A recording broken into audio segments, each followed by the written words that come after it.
outcomes, because we can't just be, like Dr. Sutherland said, I think, we can't just be proud that they're there and then have them and nobody reads them, but the scholarship requires that people have access to this stuff, and there's something with it. Anyway, I just, this is one type of collaboration that's come forward from some of the contacts we've made through growing and the years of being Armenian. Thank you.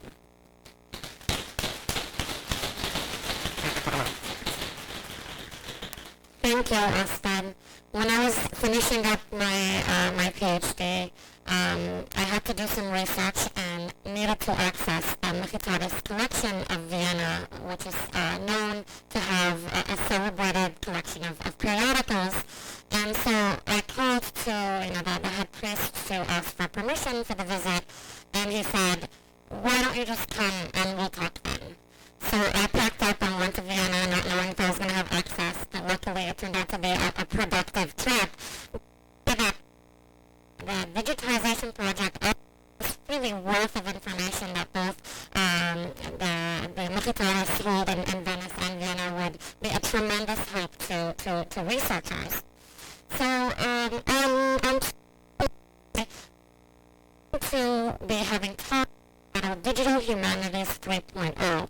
And these are sort of forward-looking talks rather than explanations of projects. And our first speaker in this series is Roger Sharp, and he's the CEO of the Water Group, which provides entrepreneurs with the environment and resources to launch and grow their high-tech businesses. He is a venture capitalist and a philanthropist, and he has a decades-long history of working on projects in Armenia. Today we'll be talking about theater and technology. I welcome Roger Stark to the podium. Thank you. Good afternoon, everybody. It's very nice to be here. So in the next few minutes, we're going to think a little bit of what the future might be like in theater, and do a little dreaming, and then I'll actually talk about some practical things, some practical opportunities we have for people in theater in just the next few years. Defining theater. Theater really is mainly about live performances. And secondarily, it could be the experience we have in responding to art, say a movie. But primarily, I'm going to focus on technologies that are being developed and have been developed to enhance the theatrical experience between an audience and live performers. And then technology really is the second most important thing in theater. It's really about the artists and how they want to express themselves. Let's focus on the writer. The writer will either have a narrative, a story to tell, or he or she will want to convey certain impressions, certain emotions, certain intellectual thoughts to us as an audience. And some of them are very interested in using technology in order to do that, in order to make an impact on us. And we've experienced that with things like basic Dolby sound or surround sound and other kinds of special effects. And we'll talk a little bit about what's happening now. And we'll also talk a little bit about what's happening in Armenia now. We, right now, some of you may have experienced the virtual reality Oculus glasses, the glasses you put on and that totally immerses you, say, in a roller coaster ride. The first time I was introduced to that technology, I literally lost my balance and was so scared I couldn't continue. And yet all that was happening was I had a pair of glasses on, and I felt like I was about to fall off of this roller coaster. And most of us have experienced noise-canceling headphones. The experience that enables us to so much more easily and pleasantly focus on the music that we are listening to. Well, what's happening in technology? I'll be referring to two very specific outfits, Disney Imagineering and my friend's company, John and Helen Meyer Sound, the original sound company behind, for those of you who are old enough, behind the Grateful Dead performances. Now their sound systems are all over the world in stadiums, concert halls, and all kinds of very world-famous musical artists use their incredible sound systems. They've developed a sound system constellation. So what we're seeing in, say, Disney Imagineering is that the Oculus glass, which is an individual virtual reality experience, is being expanded to, say, a room like this. They call it a dish room. It's actually smaller than this. But think of all the walls as white, go completely dark, and you are suddenly surrounded, as you would, Google, surrounded by an environment. So Google Maps offers this your ability to go on a street, and you can sort of navigate around the street and see the homes, say, on your street all around. Most of you have experienced that. Well, imagine doing that in the context of a moving image, where you have a control, and you're in your neighborhood, and you can walk around your neighborhood, and you can fly over your neighborhood. And you're totally immersed, and you can actually navigate at your convenience in this neighborhood. They originally built it in order to test out the designs of their amusement parks. But now they're thinking about what kind of group entertainment value, and it's the same thing. You can be in an environment, and it's a group kind of virtual reality experience. Now with the Constellation sound system, first of all, you can deaden the sound of a room, just as one could with noise canceling headphones, so that the white noise is way down. Even an unexpected sound can immediately be attenuated, and you can get silence, deafening silence, in a way that's can be actually uncomfortable. Until then, you focus on the sound that the artist wants you to focus on. But then, you can also, within a push of a button, this exists today. It's at our theater in Berkeley. You can change it as if I'm a minister in a cathedral. The reverberations will sound as if I'm in a cathedral. 5 seconds later, as if I'm a baseball player hitting a ball out of a ballpark, and you can hear the ball whisking by you, over you, and the reverberations of the crowd sound. And then you can then be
and this is something now technology enables us to do. Let's take a little bit of a pivot. We all have cell phones. We go into theaters today, and we're asked to turn our cell phones off. What a pity. Turn them on. And then, as an artist, what I could do is I could say, if we have a forest scene, I could project the cricket sounds into all of your phones, and suddenly you'd all feel like you're in the midst of the forest with me. All your phones are cricketing. Or you participate because I send some dialogue to specific phones, and you participate in the experience. Or you could have access to sensors on the actors, seeing how they're feeling, and you're getting a sense of how they're feeling: angry, mad, happy, nervous, or vice versa. Sensors where the actors get a sense, or the audience gets a sense of, a better sense, a more direct sense of how all of you, how all of us as audience are feeling. All these technologies exist today, and they're in the process really of being utilized, or considered being utilized, for artistic experience in this fashion. We could be also taking advantage of technology that is being built for prosthetics. As you may or may not know, it's now possible to control an arm or a leg with invasive and now increasingly non-invasive sensors right on the head. So you can remote control a light by simply thinking on light. And that's happened because they had to give people control over their arms and limbs from their brain, so we now understand where to go to the brain for that simple on-off command. That's pretty creepy too, because when we learn how to non-invasively take advantage of that switching capability, we could probably also have the ability to read what's on the brain's mind. But this is all happening now. And it will eventually be used in the theatrical experience as a way of immersing ourselves for the ability for the artist to affect us, to make an impression on us. I'll tell you a little bit about what's happening in Armenia in this regard. A company, I work with many entrepreneurs. I hope to see you at my 3 p.m. Presentation, where I'm talking about the promise of entrepreneuring in Armenia and Yerevan right now. But there is one such group called X-Tech Arman Atoyan, and he has what's called augmented reality technology. And today what one could do is he's taken children's books, for example, that are beautifully illustrated, very lyrical, engaging stories for, say, 48 years old. He has an app on an iPhone such that if you put the iPhone on one of these illustrations, it immediately, on the iPhone, you see a 3D animated rendering of that still image. So the dinosaur can start walking, or the kid is trying to put the cloud that's depressing him, is now able to sort of sing a tune and say, I'm not so depressed anymore. But the iPhone pointed at the image immediately will project something new and exciting to the kid as a way of further engaging in that story, in that narrative. And that technology exists today, is being used today, and he's trying to, encourage artists to take advantage of it, see what happens. And it's very impressive. Arman Atoyan, X-Tech in Yerevan. And then, of course, here we have Albert Bogosian, who's also working on immersive visual experiences. So what is the overall promise of theater? It's about the resonance of sound. It's the overall truth of the visual experience, and it's the lyrics of the written word and then the spoken word. And that combination can be enhanced with technologies like the ones I've described today, and I want to thank you very much for your attention. Best wishes.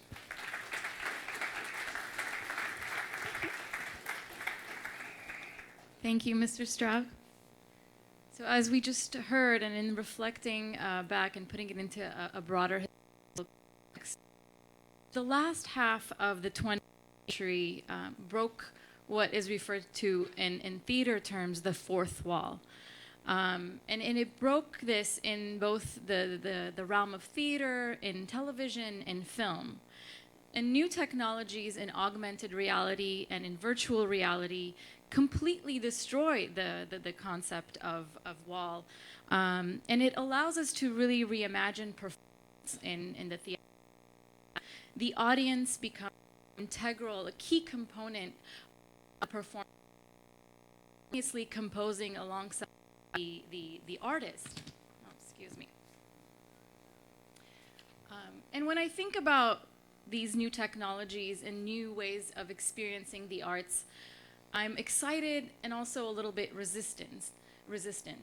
And even though, you know, I feel resistant because this is a new layer of my notion of reality and real and how I interact with the real, I know that for instance, for my kids, this is going to be a very different interaction. They are already acclimated to this kind of, you know, the multiple layers of realities. And it's really them that I focus on. Our next speaker, Natalie Gabrielian, comes to us from New York, from AGBU, and she's going to be talking about education innovation, part of which, maybe you know, a big part of her speech is going to talk about alternative modes of education geared toward young adults as well as children. So I welcome Natalie Gabrielian to the stage.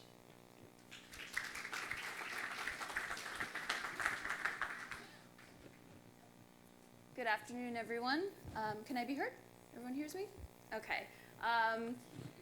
I like to have an actual conversation, even though it'll be a very formal presentation. I do want participation, and I just want us to enjoy the next 12 minutes together. So as mentioned, I'm the Director of Alternative Education at AGBU, and I'm here to present to you our latest campaign, our innovative campaign called Education Innovation. If I could be in sync with the technology, that'd be great. So show of hands, for how many of you are these scenes very familiar? Are they in your house? Are they outside? Right? How many of you, so this is a younger audience, how many of you are the people in front of the iPad or in front of the computer screen or all excited with the robotics? Come on, I think everyone's hands should be up. Show of hands, how many people have cell phones? Smartphones? Tablet, iOS, Android, okay. How many of you log into YouTube for, I don't know, any information? Another question, how many of you actually reach for a book on a shelf? Wow, all right, cool.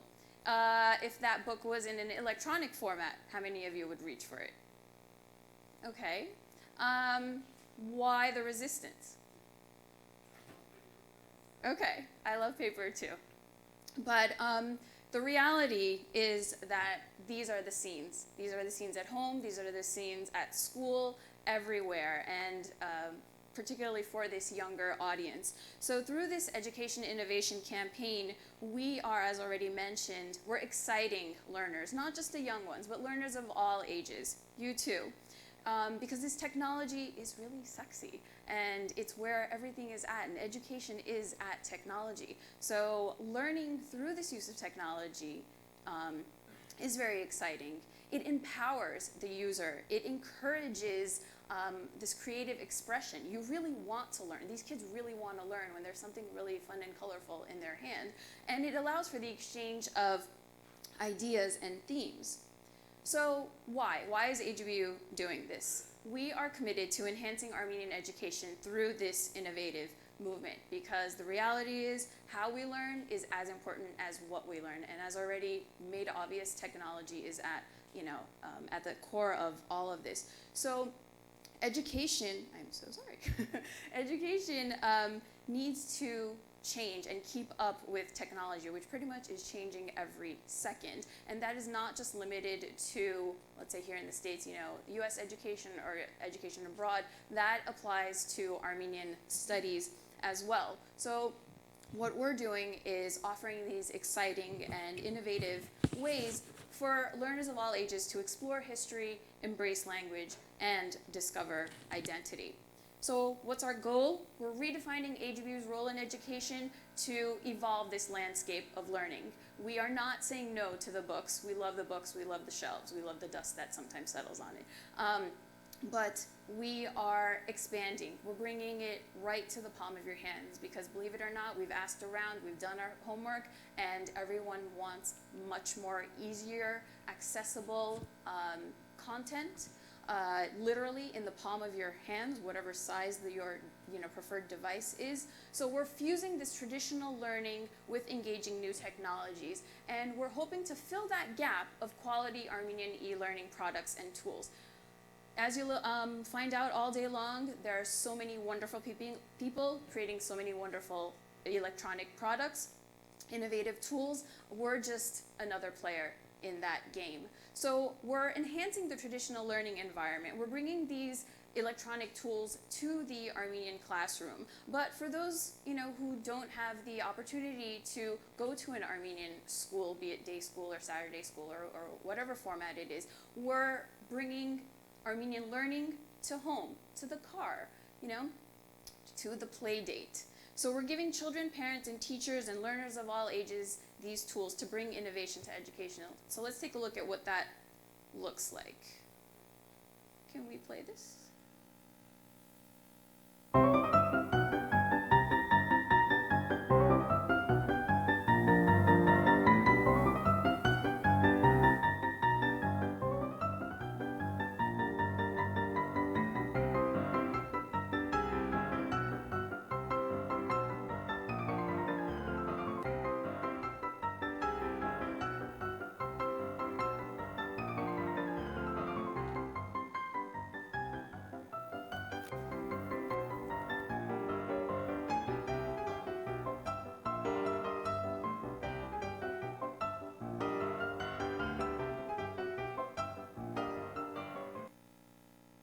Cute?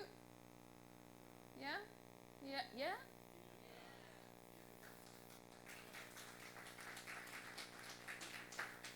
Okay, we are keeping the books. We're keeping the traditional books, the paper, hardbound, spiral, whatever your preference, but we're also bringing it to the ebook platform.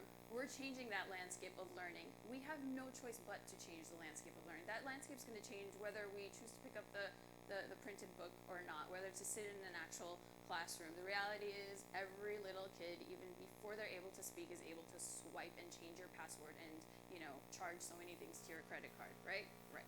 So if they're using it, if they're on it, if they're excited by this tool, let's bring Armenian learning to them, okay? So we're developing apps, ebooks, web videos, travel tools, more, so that you can expect more. Let's take a look at these products. This education innovation idea is not new to AGBU, although we are now advancing with the times. We launched in 2009 with the Armenian Virtual College. It is an online distance learning program bringing Armenian language, history, and culture to your computer screen. We're delivering Armenian education to anyone, anytime, anywhere, offered in 7 languages of instruction. And there you'll see the age range of our users. We're in 75 plus countries, and we have different knowledge levels. So again, we are supplementing the traditional classroom, but also bringing it to those who may not have it. And we've taken it a step further and really going global with this by having ABC courses broadcast via satellite. But that's a particular type of user. Again, those who want to read in the palm of their hands, we've launched ebooks. So again, we're bringing Armenian history, culture, contemporary affairs to the digital age. These too are available in the 7 languages of preference and available one click away for free on your smartphone, tablet, or web browser. So right now we have 2. The first one was the Armenian Highland. It covers an overview of our region with a particular emphasis on the geography and history from ancient to modern times. The latest book, launched last year, is a wonderful interactive travel guide called Exploring Yerevan. And that's exactly what you do. You explore Yerevan. It's historical facts. We offer great day trip ideas, beautiful visuals. But again, apps. We have an app, right? I'm sure you use it to calculate something, to, I don't know, you name it. There's an app for everything. So we're providing an app for everything Armenian. We're bringing Armenian language to the palm of your hands. We partnered with Gus on the Go, a very reputable second language learning company, and we developed Eastern and Western Armenian versions of this vocabulary app. It is targeted for children 0 to 5, but I always joke a 95-year-old can also benefit from this. So the fun, beautiful, colorful illustrations teach over 90 vocabulary words, and the fun continues online. There are actually printable activities. We took it a step further. We brought history to the palm of your hands. We launched Armenia last year. This too is targeted for the younger traveler, but that traveler doesn't have to go to Armenia to experience Yerevan and its surroundings. You can take a trip to Armenia in your wildest imaginations, and it teaches about the popular tourist sites. Kids can upload their pictures, write notes, and then they can see it all come to life in a beautiful memory reel. For everyone, we brought the Armenian calendar to the palm of your hand. What did we just celebrate recently? Easter. What are we celebrating next? Let's say Hampartum. Yes. Who's on the screen? Our friend. Kachvartan. Yes. Do you know when that is? Beautiful. But there are people who don't know when that is. And if you don't know, or if you need to reinforce, your knowledge, we're bringing 30 Armenian holidays. We're encouraging you to celebrate a full year of Armenian holidays with AGBU and this app. You can learn about the significance and origins of each of the holidays.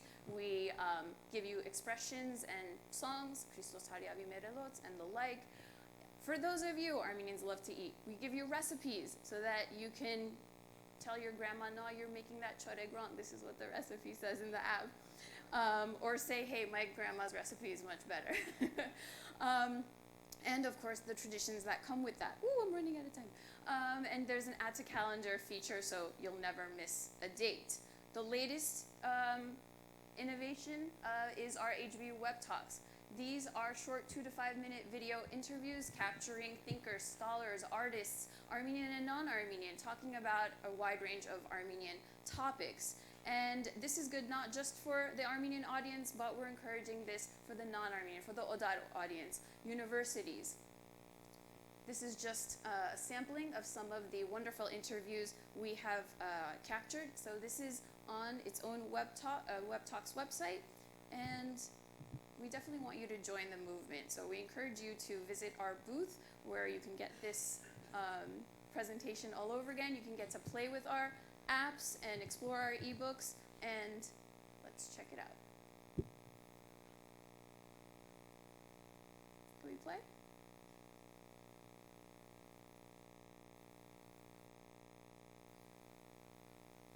Sorry.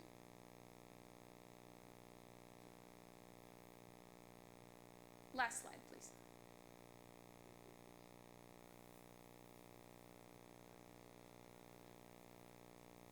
Yeah, black screen. Thank you.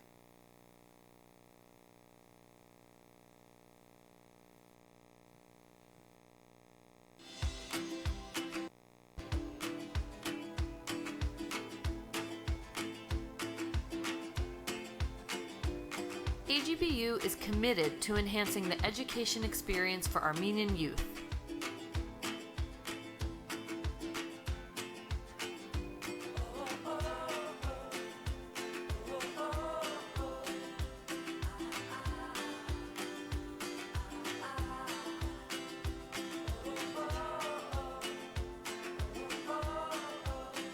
By fusing traditional learning with technology, we are reimagining education for students at school, at home, and on the go.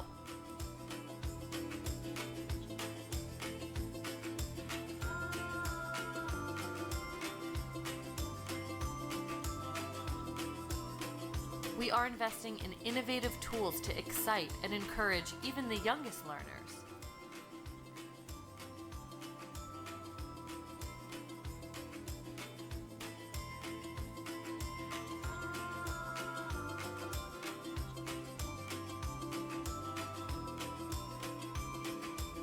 Because when learning is fun, it can motivate and inspire even more learning.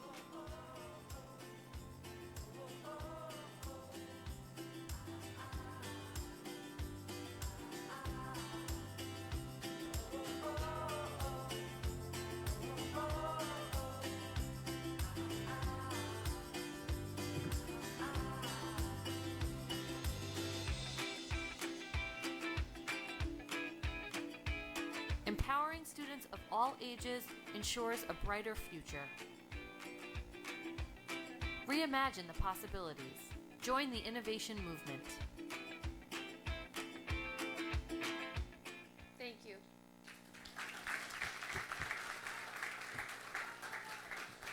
Thank you, Natalie Gabrielian, for that exciting presentation. And I also would like to chime in favor of the book in the print form, as much as I love that technology book in print form. And I don't think it's going anywhere just yet. I do very much agree with Natalie. Language in order to substantiate language's relevance, we absolutely need to allow the Armenian language to also live on digital platforms. So our next speaker is Vasken Prudyan, and he's going to be representing Ardian Designs today. His talk is entitled Armenian Design Audience. I chance to visit Armenia 2 years ago, and upon visiting Yerevan, I also had the opportunity to go to TUMO Center for Creative Technologies, where at the time Vasken was teaching a workshop, and I got to see firsthand a little bit of a preview of what his students were working on and doing in taking classical Armenian designs and translating them. Really, I thought their work was a work of translation and designing them or putting them, reconceptualizing them onto contemporary objects, giving them a contemporary feel and angle, and completely changing the landscape of that design. And I'm looking forward to what he has to say today about what has evolved from those workshops. Please help me welcome to the stage Vasken Prudyan.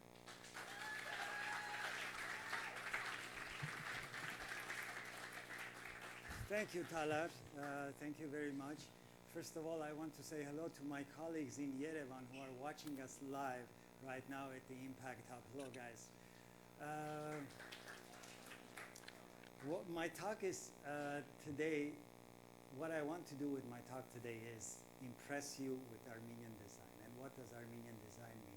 What we're doing at Ardian, which is a new company, which a little bit more than 1 year old.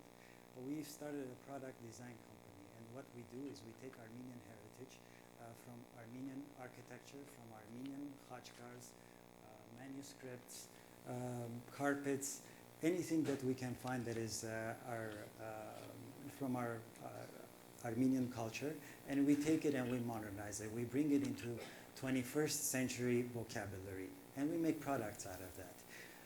As Talar mentioned, I started teaching at TUMO about 2 years ago when I moved from Los Angeles to Armenia. And I started teaching design, and product design was the thing that we decided to start with. So, as I speak, I want you to recognize that most of these designs are done with students that are between the ages of 14 and 21. So these are very young students. Then we created the Ardian company by hiring some of my students to bring to life some of the products that you're gonna see.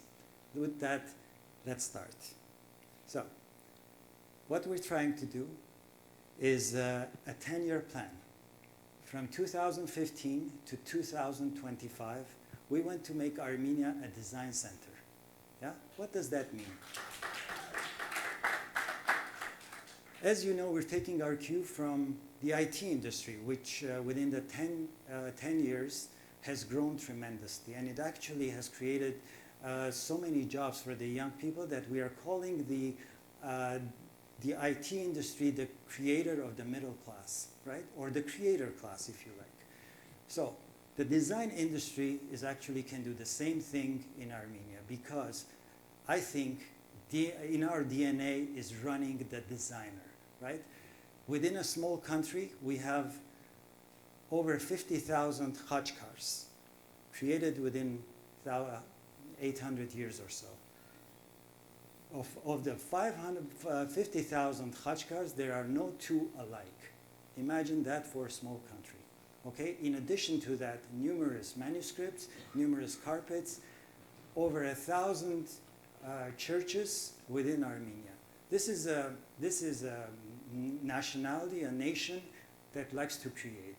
And this is why I think a design industry is ideal for Armenia. So, what are we doing?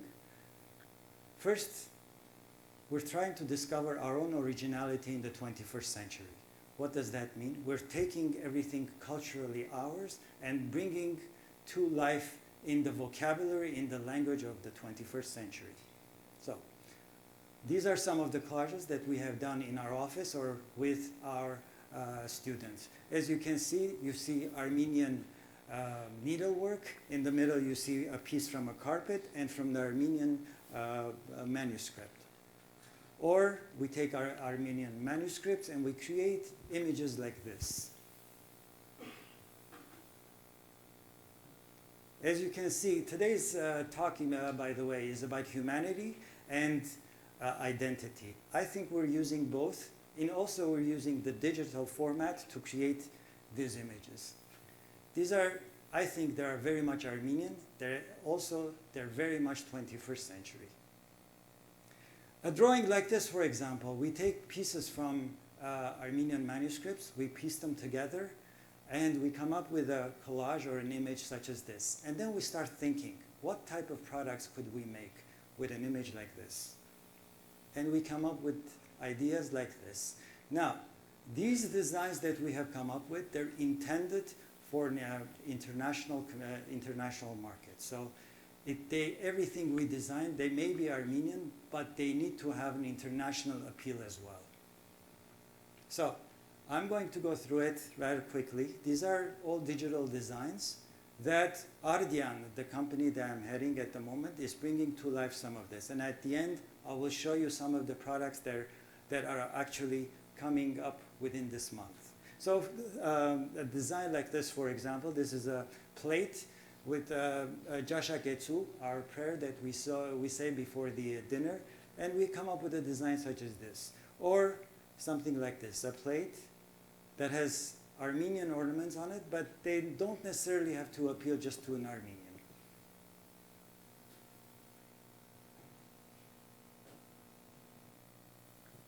So in all our products, we try to emphasize our distinctive characteristics, our distinctive culture, right? And for example, on this one, this is Armenian needlework that is embossed within the plate. Those of you that have been to Armenia, this is from the sculptures that you find in the center of the city. Tuf stone, as you know, but we use it in a completely different way than for architecture. Armenian jewelry used in a completely different way.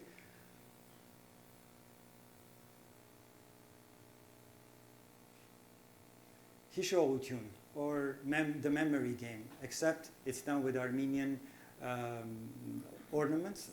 And the domino, rather than having the numbers, you put together the Armenian carvings. Since Tumo is a technology center, we use technology, the headphones, and we make it an Armenian ornament, an Armenian design out of it. USB ports that can be used as jewelry. After doing all this, we started thinking, what if we take products or things that Armenia already produces? Chocolate is one of them. But to change the packaging or the design of it to appeal more to an international community. Chocolate, for example, with Armenian carvings and Armenian dried fruits that comes in a package like this. And I think you don't have to be Armenian to appreciate this. Again. We also thought of transparent packaging with Armenia, so Armenian carvings can be seen from the outside. From the Armenian manuscripts, we create chocolate and the packaging from Armenian rugs. Honey is another thing that Armenia produces, but we produce it only for Armenia mostly. We thought of what if we create a packaging that would appeal to an international market. Armenian honey from different parts of Armenia, packaged in such a way. or bottles that have Armenian carving, soap with Armenian ornaments on it, and leather. Leather is, we also have a small production of leather goods in Armenia. What if we can make Armenian ornaments and create products such as these?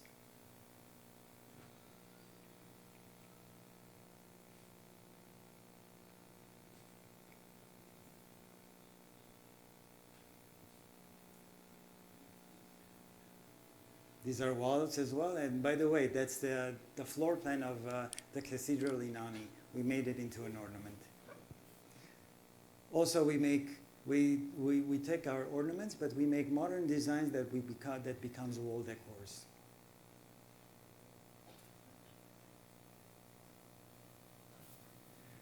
Now, we also, in our mind, we have formulating a branding of Armenia. Because we are a new and a developing country, we want to project just that we are developing a modern country, not necessarily the Armenia that most people would like to associate with the past and the genocide and everything else. Also, although those are very important, we also like to project what is coming up about Armenia. So,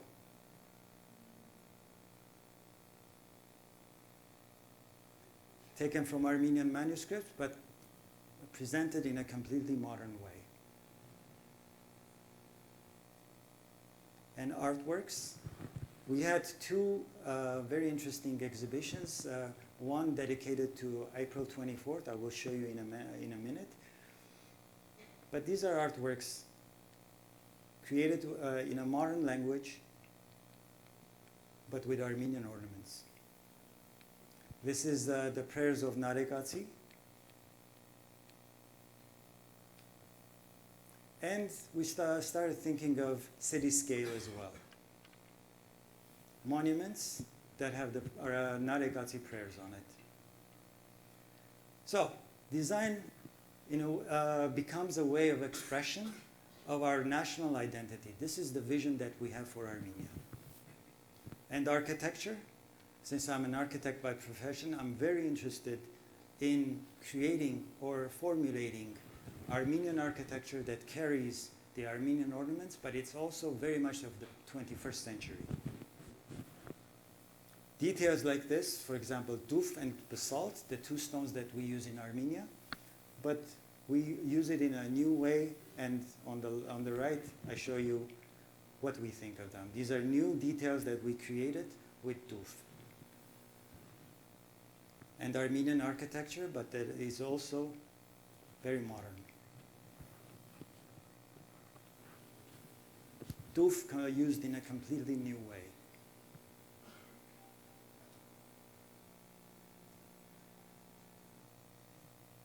We also think of glass and how it can be used, and interiors.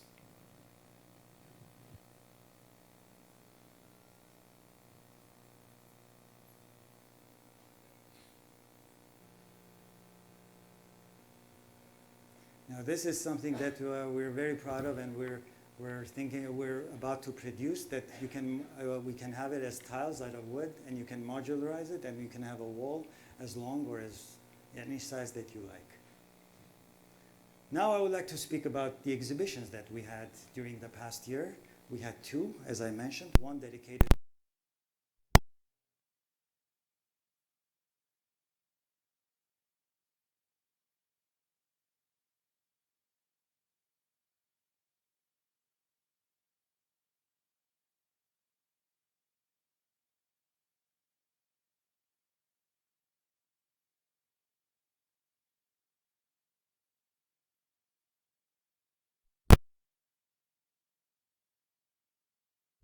of the genocide. So we created this installation was at Tumo. We had 24 large pieces, and they're about 2 meters, about 1.5 mi height, and 100 works on the floor that commemorate our past, our history, and the 24 pieces commemorate the flight of the new generation, the flight of the youth.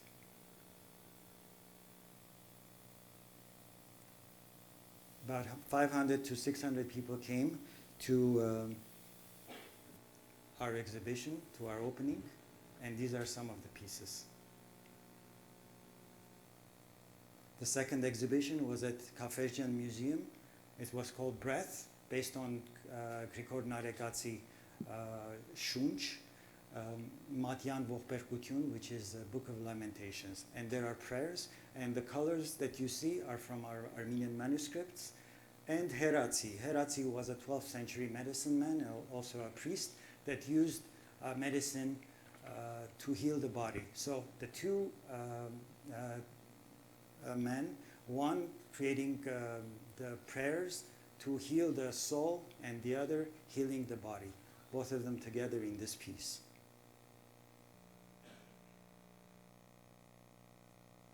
Again, these are done with Armenian youth, okay? And these are done with youngsters between the ages of 14 and 21. And you see some of the students here in the picture. These are the khachkars from Noraduz. They're 12th and 13th century khachkars, but we photographed them and we worked on them and we created new khachkars from them in a language of the 21st century. And this is the exhibition. So articulating a coherent and cohesive identity, it's a new identity for Armenia, I think.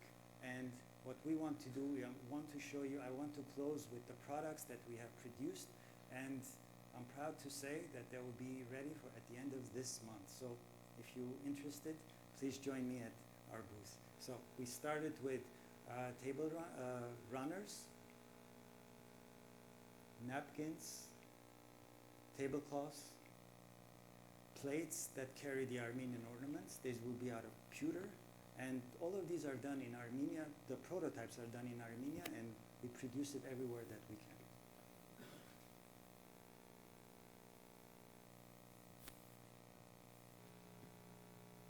Pillows carrying the Armenian writings, Armenian ornaments, and scarves.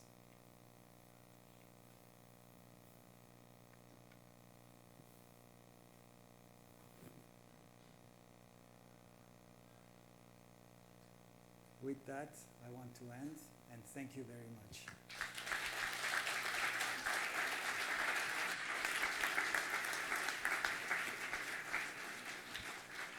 Thank you, Vaskin, for showing us how digital technologies can forge a new sense of modern aesthetics, but one that is still very much rooted in the Armenian heritage. And I know the question on everyone's mind was, where can we get some of these products? And I'm glad that you ended your with the product line. So in 2010, UNESCO's Atlas of World Languages in Danger designated Western Armenian as definitely endangered, which falls in the middle of a 6-point scale ranging from safe to extinct. This categorization that Western Armenian got meant that children no longer learn the language as a mother tongue in the home. Our next talk is going to present a project called pokrik.org that makes a direct intervention in language vitality and cultivation. We have here a representative from pokrik.org, Anna Turay, who I would like to ask to stand up, because I believe the person who's giving the talk is Nora Kayserian. It's called Not So Pokrik, and pokrik.org is an online interactive platform where kids can read and hear Western Armenian. They get to engage with the world of stories in their mother tongue. Nora Kayserian.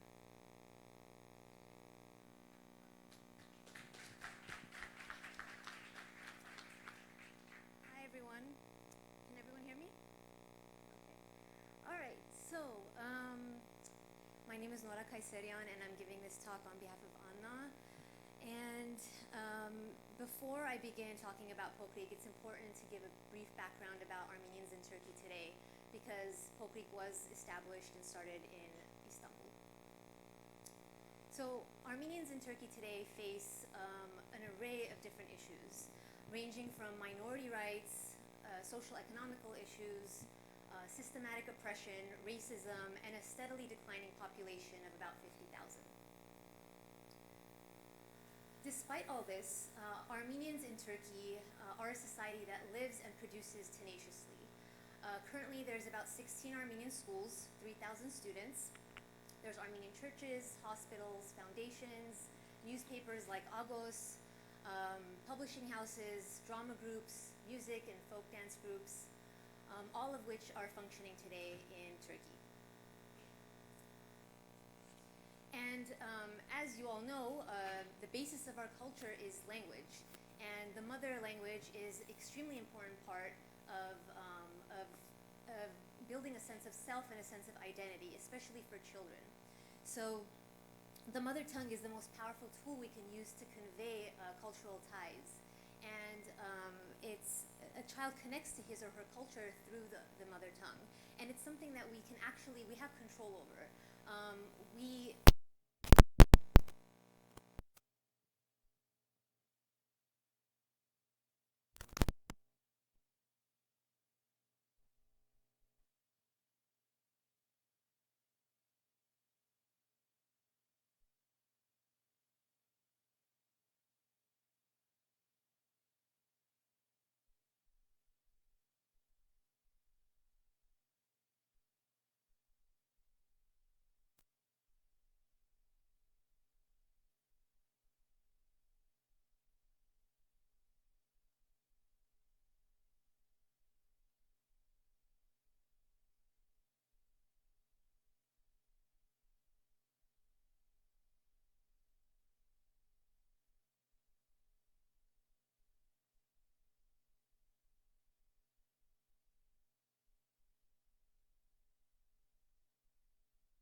Today in schools, and especially in a place like Turkey where many students are not attending Armenian schools or they don't have access to this kind of information, they would be able to have that access.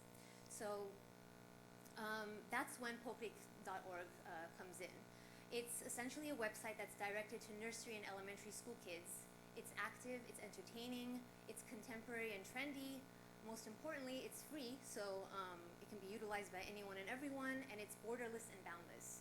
So any person from any part of the world can have access to it. And it was established by a core team of 3 people, Ana Turay, Selma Melekyan, Mary Kalayja, and it consists of 80 plus volunteers, mostly graphic designers, IT consultants, illustrators, writers, who make poprik.org what it is today. And of course, none of it can be possible without the sponsorship of Dikran Gülmezgil. So the goals of the website is to support the development of Armenian language skills at a young age, when it's especially important, because when our children learn Armenian at a young age, they're more likely to retain it and speak it when they're older.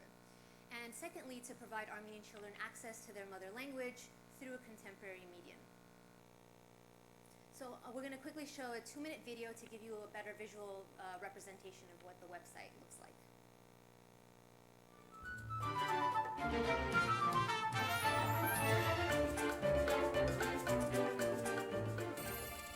Այ փուպեն ծա Ձալ ծածկոցները ձուրումուր ծածկեցինք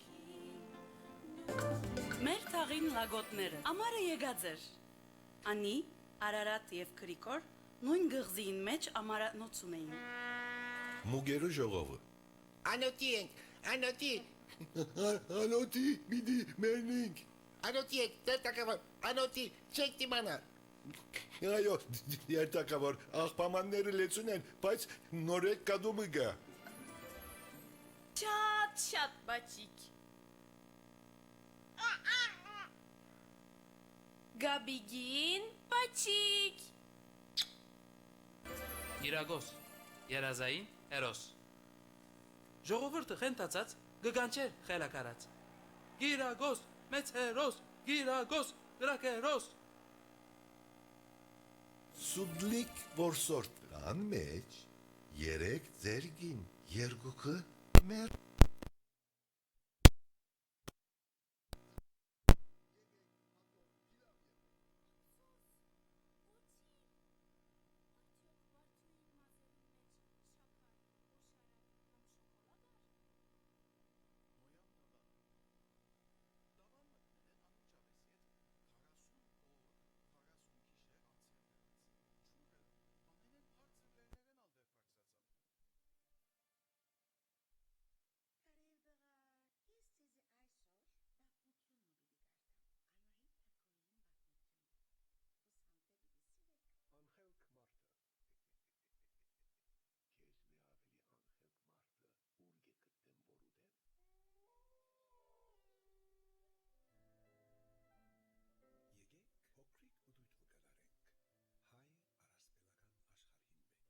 Thank you both to Nora and Anna for this presentation. Studies show again and again that stories and narrative, broadly speaking, are the fundamental way through which we learn and come to understand the world around us and the lives that we lead. The internet and multimedia platforms present endless possibilities for storytelling and thereby allow one to make sense of the world. And I think it's really commendable to see a band of volunteers come together like this and produce a site that will give Armenian children the opportunity to engage in storytelling, listen, hear, and read in their mother tongue. Our next presenter is Michel Aharonian of the Aram Association. He comes to us from Marseille, France. And he's going to be giving a talk entitled Researching and Archiving Armenian Memory. Aram Association collects, curates, and archives documents, papers, books, photographs, and testimonies, and I'm sure we'll hear much more about the content from the talk, of Armenian diasporic life, focusing on France, but broadly speaking, communities at large, as well as from the genocide and even the preceding massacre. education project that seeks to digitize and present in a new platform their contents and collections. So with that, I welcome Michel Aharonyan to the stage. La mémoire se protège, la mémoire se partage.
Ladies and gentlemen, dear friends, it's a great pleasure and an honor for me to be here today as a guest of the USC Institute of Armenian Studies.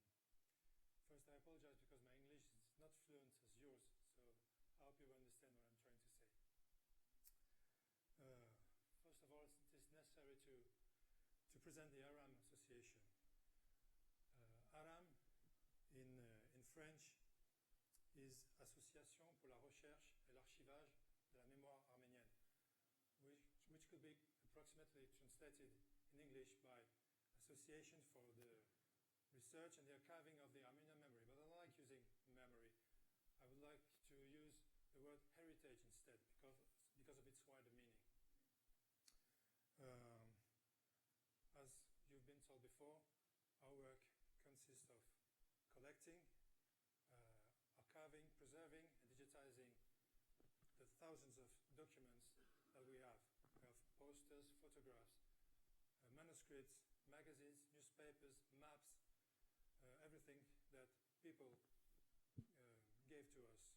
Because when some old people die, their heirs don't know what to do with their documents because they don't read Armenian, they don't know who the people on the photographs are, and that's our work to store these documents and archive them and make them available for the public. So the documents are related to the presence of Armenians in France after the 1920s and the wave of immigration linked to the genocide, because many of Armenians came through Marseille, where the association is located, and some settled there, and others went away. But we have the register of 5,500 of them, with their names, date of birth, place, and occupations in Anatolia.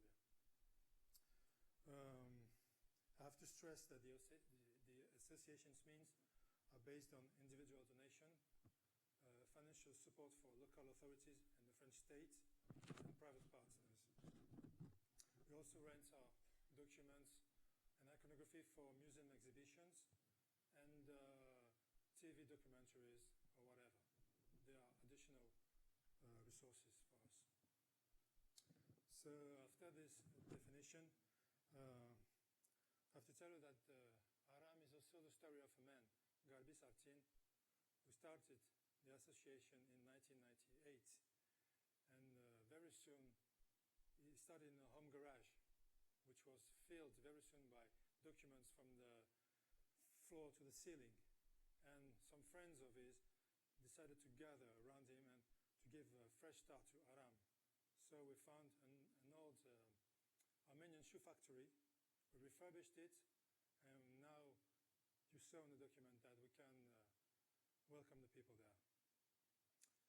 And then we had to reach another step. We had to become a tool of knowledge for everybody, everywhere, at any time for free. So we joined a governmental project from the Ministry of Education and Communication and Culture in France with the partnership of the University Library of Languages and Civilizations in Paris. And this digitization project started for us by digitizing our collection of Armenian daily newspaper Harach, which was founded by Shavarsh Misakyan in 1925, and that lasted until 2009. We started with Harach because it's written in Western Armenian. It's very important to preserve the Armenian language for the next generations, because unfortunately this language is getting lost. And as I told you, Harach lasted for a century almost, and it's the witness of the Armenian diaspora in France and Europe, because through its articles, columns written by prominent Armenian figures of the diaspora, you have topics on culture, politics, economics, but also small ads, obituary, and novels or serials. And you can, it's a, how can I say that? You can search on our website and look what was going on. For example, in 1930 or 1955, on every day. So we have digitized the years from 1925 to 1960, and we want to raise funds to achieve the whole project until 2009. What else could I say? Yes, our files are available also at the University Library for Languages and Civilizations website too, though it means a broader audience for the people. Each file we digitized is available and readable by a 3D interactive e-reader and an OCR, Western Armenian research processing. You understand what I'm saying? And so, forgive me. We don't only focus on Harach, because we have also digitized documents of oral books, dictionaries, photos, posters, and we have Marseille's Camp Odo register. Camp Odo was a refugees camp for Armenians from 1922 until 1927, and we have 5,500 names of that people, when they came in and when they get out of the camp. So if you have relatives in France, you can search their name, and you can have a genealogy documents about that. I want to conclude my speaking by hoping that all the Armenian organizations worldwide should realize that technological innovation in communication is a must for our struggle in the 21st century. This is the best way to promote a common heritage, our cause, and the future of our nation. And what we do should be done elsewhere, in Argentina, Syria, Egypt, everywhere, because these documents are a part of our history. History is not only the Republic of Armenia, it's the diaspora too, and we have documents that are not available. So I think that's what we should do. Thank you very much.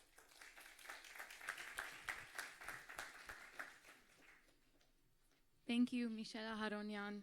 I'm familiar with the early years of Harach, just my own research as to its wealth. In those pages you will find much more than what you envision a newspaper to be and do. You find novels and short stories, novels in serial form. You find news from Armenian communities from all around the world. You find ads about what's going on in various communities of France. You find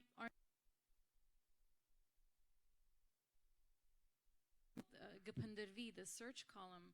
So it was really a space for, it was more than a newspaper, it was a space for gathering, and it serves as a repository that is now available to people, not just researchers, but the masses, and we can look through it. A professor of electronic languages, Gregory Ulmer, has coined a term called electracy. And he argues that we're experiencing a shift from one apparatus that we know, the alphabet, schools, paper, ink, print technologies, to another one, that of digital media. And that the shift requires new sets of practices and methods that facilitate our interactions within the digital world. He's famous for claiming that electracy is to digital media as literacy was to print. Our next talk features Pun TV, which really does that. It's created a new model of education. They've created an online apparatus that can sustain digital literacy. And our speaker is Gemafin Gasparian, and he's going to give a talk entitled Global Conversations with an Armenian Accent. Gemafin.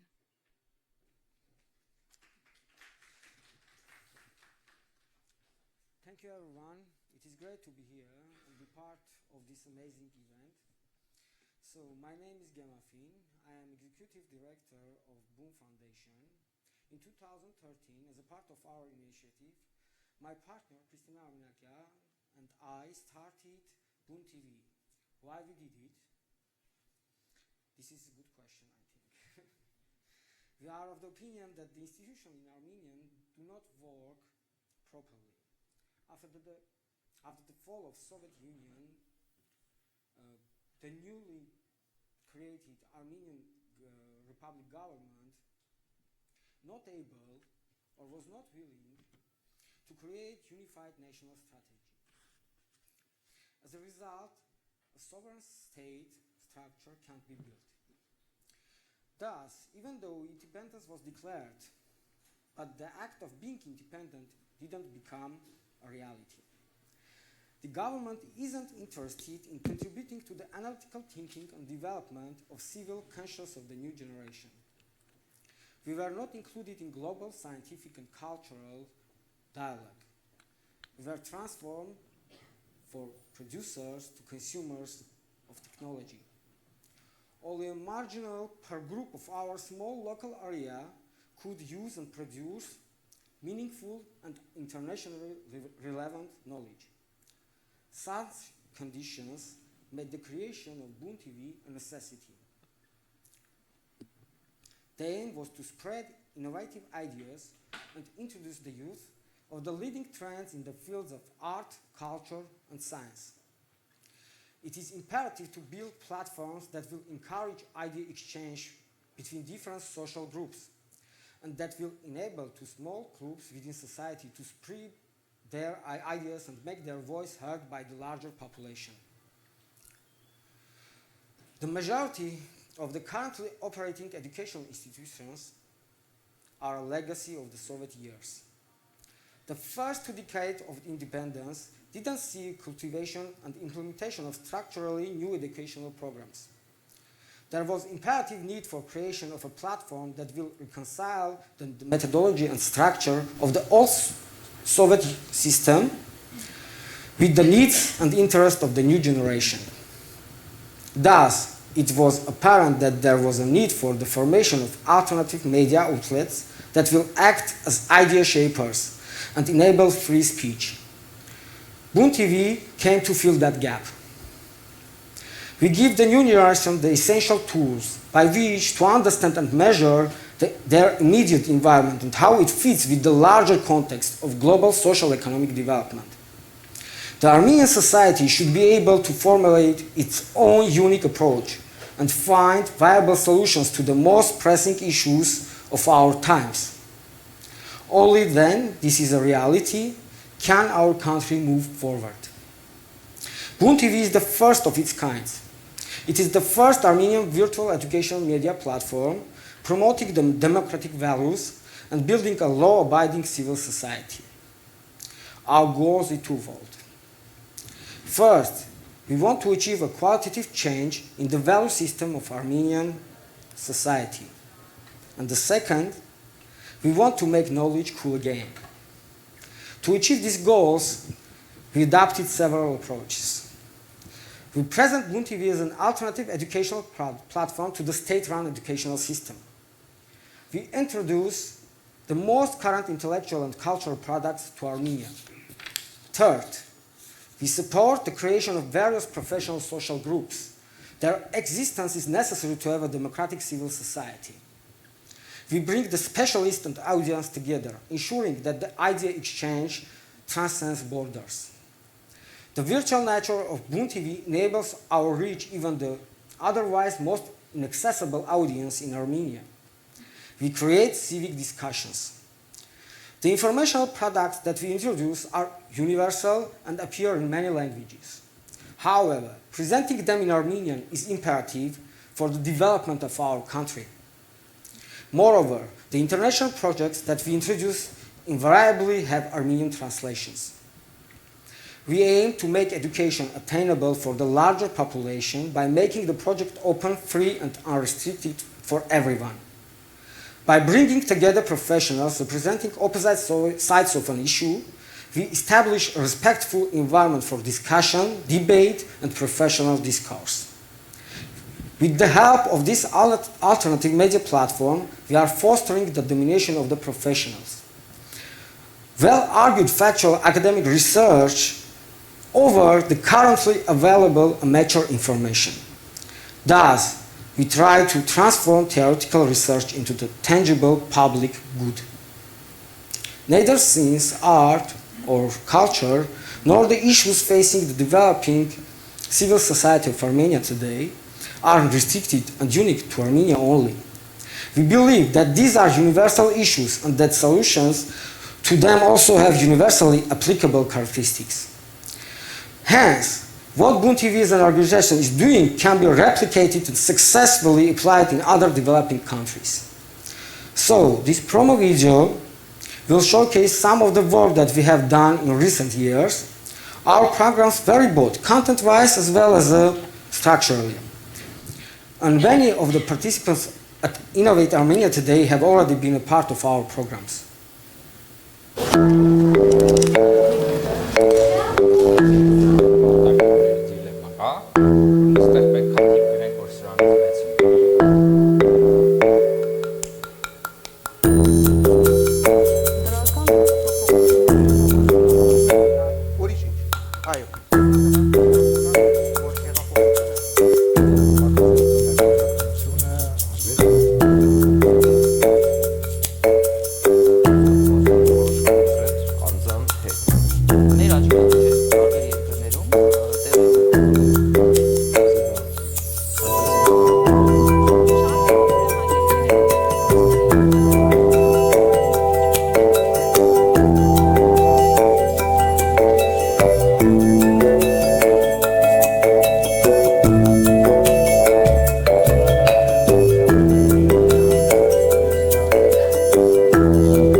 Thank you for your attention.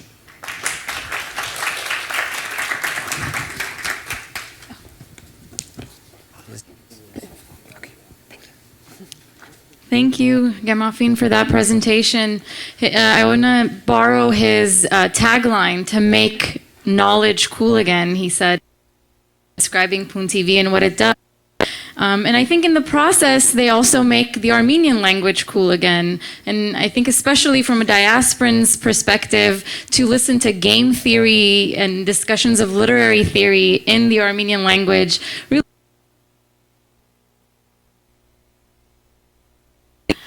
Our next presenter is also from Armenia, but is coming to us by way of Florida. Dr. Diana Derghazarian is going to be talking about a project called Other Yerevan, and the title of the talk is Yerevan's Alternative Urban Heritage. Other Yerevan is essentially a virtual museum or interactive map, in other words, and it offers the alternative or an alternative architectural heritage of various sites in contemporary Yerevan. With that, I'd like to welcome Dr. Derghazarian to the stage. Thank you, Talar. Good afternoon, and thank you all for being here. So I'm going to talk about the site, but first I want to give you a quick introduction. Every city is a palimpsest. It's got layers of time, layers of stories, and Yerevan is no different. Here in this city, 16th century churches mingle with contemporary elite buildings, as they're known, with buildings from the Persian-Armenian period, with buildings that were built during the Soviet times, buildings that were built in the late 1800s, early 1900s.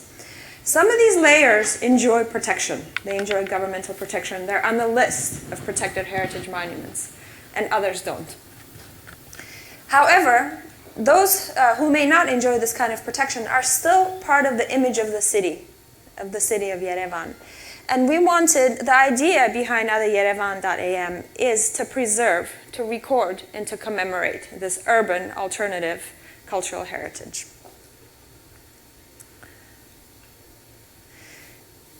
When my collaborators and I first thought of this idea, we didn't want it to be the sites that we thought were important. We thought that the list of sites should come and continue to come from the public. In other words, it should be crowdsourced.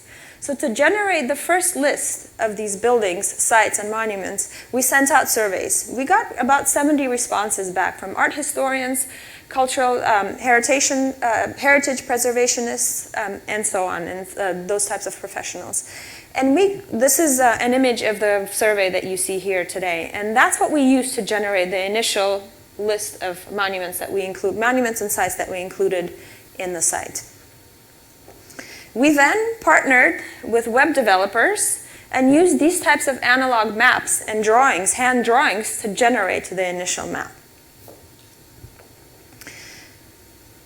And we continue crowdsourcing. There is a suggest a location button on our site that users, people who live in Yerevan or people who visit Yerevan, can use to suggest a location to us.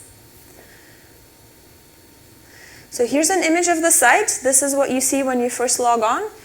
And you see off to the right some map filters. So you can look at the entirety of the temporal layers, over the temporal strata in the landscape of the city. And you can turn them off and on, in a sense exploring a time period in the time-space continuum of the life of the city of Yerevan. There are a lot of sites that are no longer there in materiality, but are commemorated in our platform. And those are indicated by when you log on and you see these little points of interest pop up. Some of them you'll see have an X through them. So those are buildings that are important for the image of the city and in the memory, in the collective memory, collective imagination of Yerevan as an urban landscape, but are no longer there in materiality. Case in point, the Youth Palace, also colloquially known as Kukuruz. We have several of those in the landscape. Here's another building that you see It's a residential building that's no longer there, but represents late 1800, early 1900th century Armenian architecture. The site is fully functional in both English and Armenian to make sure that both residents of Yerevan or residents of Armenia, as well as those who may not speak Armenian or read it, are able to use it. And we continue our deep commitment to crowdsourcing. We want this to be a crowdsourced effort. We want it to be a community project. So those of you who might be visiting Yerevan in the near future, please use the app to suggest a location for the site. So the main purpose of the site is to collaboratively manage heritage, to represent these layers that are sort of hidden in plain sight, to represent these layers that people might not think of when they first visit Yerevan. They're out of this regular tourist heritage narrative, right? But we think that these are very important sites for the inclusion in this narrative, in this alternative narrative. And one touristic application of the site is this map that you can download with self-guided walking tours that were themed and timed by people that work with us. And I have at the booth outside a stack of those maps. So if you haven't already picked one up, please stop by and get one. And if there aren't enough, don't fret. There's one available for download from the site. Whoops. So here's the image of the description of the walking tours. So we continue developing this work. Right now, it's a website, but in the next days to weeks, we are going to have the mobile app dropping and being available. It's going to be available on the Android platform, and it's going to include some very important updates, one of which we hope will be an augmented reality application of the app.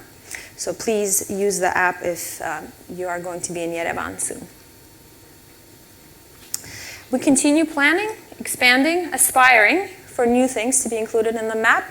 We hope to be able to include historical photographs, maps and architectural plans, oral stories, oral histories, narratives, urban legends, urban myths, and so on and so forth. Because there's so much that this platform can accommodate, right?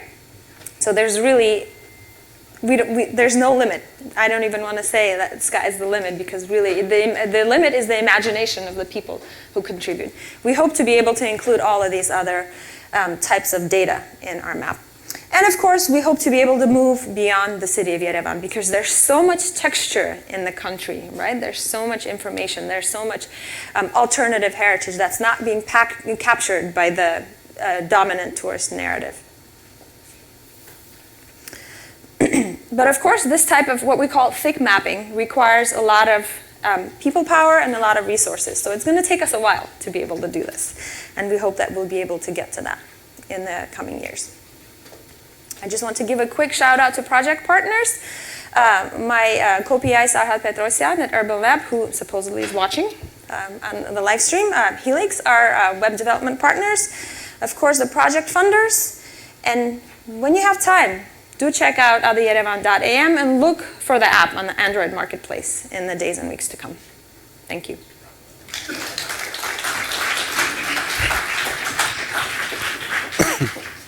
Thank you, Diana. Digital maps have in fact been key in establishing digital humanities centers at research universities, and I look forward to seeing how other Yerevan is going to expand and come to a mobile platform, and perhaps from just fleshing out, you can see in the future patterns that can lead to analysis that can substantiate the other or the alternative portion of the title of the talk. Our next speaker is David Karabedian. He'll be giving a talk entitled Moses Khorenatsi Goes Digital. He's representing the AUA's Armenian Digital Library, which is a lab at AUA. And we're going to be hearing a little bit more about digital books that we started thinking about earlier today. And when that talk was happening, if I can just take a moment here, there were some audience reactions in favor of the book in its print form, cries for paper and preserving that print tradition. And of course, these projects that we're going to hear about don't in any way challenge that print technology, rather just develop it even further. We'll hear a little bit more about that. The really cool thing about this digital library is that it's open access. It's an open access library. All of us can go and check out the collection that they have. The documents are searchable, which is extremely important for researchers. It is the first Armenian digital library in the world. It was established in 1999, and they've been cultivating their collection since then. With that, let me invite David Karabedian to the stage so that we can hear more about it. Thank you, Tara. First of all, I want to say thank you. Some people say when I present the digital library, they say that they don't like digital books and they more like the hard copy books. Well, if we digitize them, that doesn't mean that we don't like books. I want to tell you about the Armenian Digital Library of American University of Armenia today. Some 15 years ago, the digital team came to understand that modern web tools can contribute in preserving and presenting the Armenian cultural heritage worldwide. Such tools as digital libraries, social media, Wikipedia, OCR may pose as a threat to the semi-present Armenian content on the internet.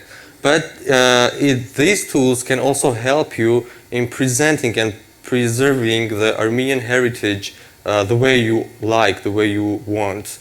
So, Armenian Digital Library was established in 1999 in order to digitize, conserve, preserve, and present the Armenian literature from 5th to 18th centuries, from Agatangegos to Sayatnova, and present it to the global audiences.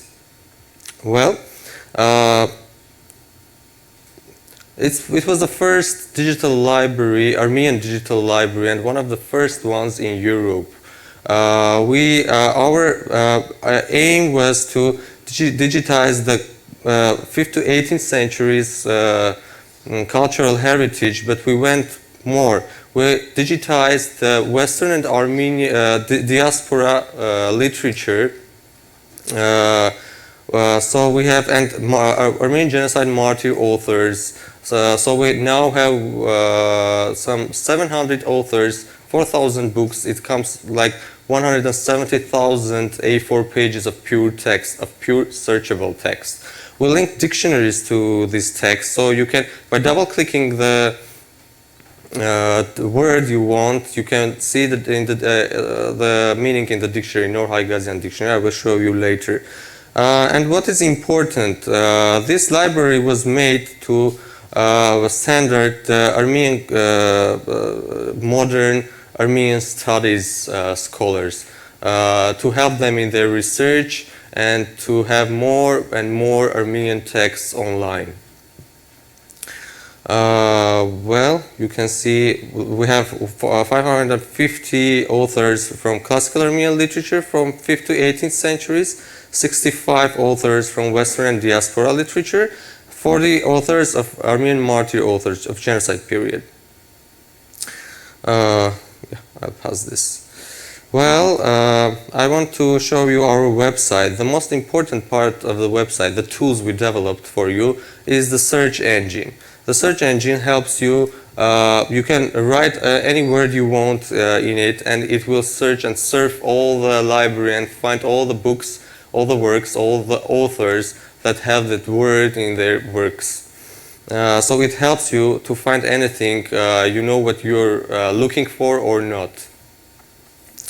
You can also press the library button where you can look at the topics: historiography, law, ethnography, travel notes, etc.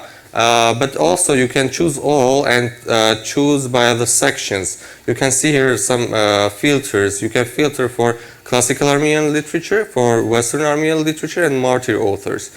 You can also push the authors button, and you will have the alphabetical order of the authors.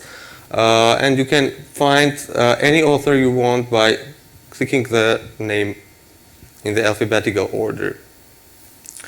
The most important part of our project is that we're decided to make the critical works of the authors that have some more than 40, 50 other rewritings and publishings. For example, Agatangeros has some 40 rewritings. We don't have the main Agatangeros work, Պատմություն հայոց, but we have rewritings. So what we did, you can see on the screen some words are marked in blue. You have just to put your mouse on the word and it will bring the other examples where other types of words were used in that in other examples, in comparisons.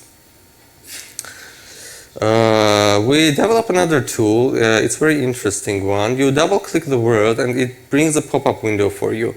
You can highlight the text. You can look up it in the dictionary. You can see it on the right, like vark. It looks up in the Nor-Haygazian dictionary for the word. Also, you can add a comment. But in order to do this, you have to create an account. You can see the red button in the right corner. So you make an account. It's the most important. It's free and it's public. You create an account, and after that, it remembers all the things you have done while working on the library. Your comments, your notes. You can go and come back and work again. Open your projects and work again on what you were working before. We have our Facebook page. It's a unique one because it's administered in classical Armenian. We've got some 15K likes, organic likes till now. So you can follow us and know the updates and news. We're updating the library and putting the new updates on the page. And of course, soon also we're launching the mobile application of Digilib.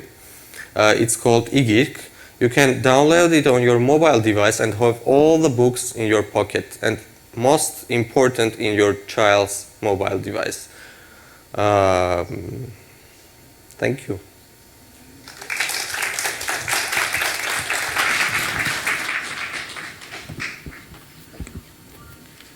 Thank you, David. I'm glad you ended on the Facebook note, or a means of getting the word out. In fact, when I was researching the lineup for today and getting a preview of each project as they present themselves online, I realized I'm in the field of Armenian studies, and so many of these projects were new to me, and I was learning about them as resources, as great resources, just in the process. These, beyond helping scholars and researchers in the field of Armenian studies, whatever they're working in, I think educational institutions, particularly in the diaspora, can really benefit from these collections and the wealth of interactive platforms that we have going here. I would like to encourage the humanists of today to really focus on getting the word out to various institutions and the Armenian world and collective at large. Our next presenter is Khachik Gevorkyan. Although I have to say, with Khachik, he does get the word out. He'll be representing Armakad, which is a platform for students, scholars, scientists, and parents to teach and find opportunities worldwide. And these opportunities include conference call for papers, fellowship calls, scholarship calls, summer programs, job postings. And he'll be giving a talk entitled Fostering Local Scholars. With that, I'd like to welcome Khachik Gevorkyan to the stage.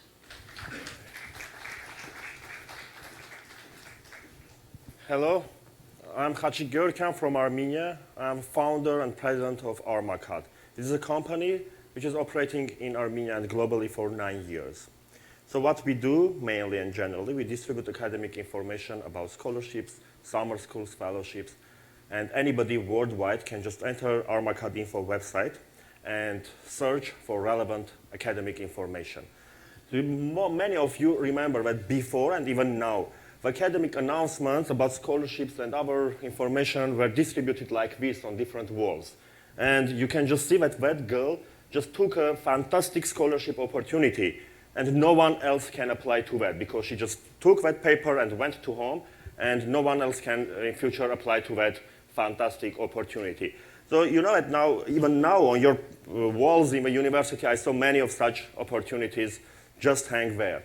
So what we did, and many of course did as well, because Armakat is not the only and the unique website of such kind, but we are unique in our tools, which I'll present now. So we just made a website where all those opportunities are going live every day, hundreds of announcements. So we digitized all this information, hundreds of information about research, fellowships, scholarships, training, and so on. For anybody. Again, this is not just an Armenian project for Armenians. This is for everybody in the world who searches and wants to find appropriate academic information. So we put all this information on our website every day. More than 100 such opportunities are going live on our website. Imagine, this is a very huge amount, and the worldwide announcements amount is around 500,000 every year. So we want to bring all those announcements to one resource and publish everything on our website. And what will happen with you if you just enter to our website? You will be in this situation that you just cannot remember what was when and how to find that particular announcement, which you just saw yesterday. So we also provide tools for researchers and students to save those announcements which are just necessary. You go, you log in, and after you log in, you can save that announcement and have this on your dashboard. And after you do that, of course, that's great to have this tool, but as every academician, as every scholar, scientist, and student know, we always miss deadlines. So the deadline passed and you can do nothing because you just forgot about your deadline. We also solve this particular problem for our subscribers. And for the first time in digital market, in websites, we deliver a deadline reminder directly to your mailbox. That all those announcements which you saved in your dashboard, 10 days prior to the deadline or 15 days, you will choose yourself. We send you a reminder and you will never miss an hour deadline. So this is a great tool. You can always use it. The other great tool is not, so we are a two-sided market. It's not only for students to help them to find all those, to find and use all those information and scholarships and fellowships, but also for universities, we provide them a special dedicated page. Imagine a situation that USC, for example, wants to find a conference call for paper which is distributed 15 years ago. And it's completely and most probably impossible. So we want to archive all those announcements as well. So all universities, departments may have the archive of their own activities, be those scholarships, fellowships, conference programs, conference call for papers, trainings, lectures, and so on. So all academic centers, departments can have their own dedicated page, and we just have created USC dedicated page, and the Innovate Armenia, this Innovate Armenia's program is now attached to this page, and whoever enters can see that USC organized this one. So we call all universities worldwide to use our services and have their dedicated pages there in order not to lose ever any such announcement. And through this dedicated page, all universities can also follow the statistics. Imagine you just distribute an announcement through an email, mailing list, and you never have idea how many times, who, from where viewed that announcement. Maybe you distribute a scholarship for second grade students, but after you check the statistics and see that it's mostly viewed by those who are in fourth grade or by their parents. So you will reschedule next year's scholarship distribution mechanism and you will target those who are most interested in such announcements and events. And this is actually the main tool set on our website. You may go to armakat.info and we have a handout here Whoever doesn't have it, we can distribute. Just raise your hand and Karen will bring, and you will always have it on your desk. So what else do we do besides this website and this digital part? We also organize an Armenian Studies summer school every year in Armenia. So we announce through our platform our own summer school, and it is very popular because we have this resource, we have a mailing list, we have visitors, so we put our summer school on our platform, and every year we organize an Armenian Studies summer school, academic summer school for those who are in Armenian studies, who want to learn Armenian and deepen their knowledge in Armenian culture and Armenian history and literature. So thank you, this is all. I am very happy and proud to be there. Goodbye.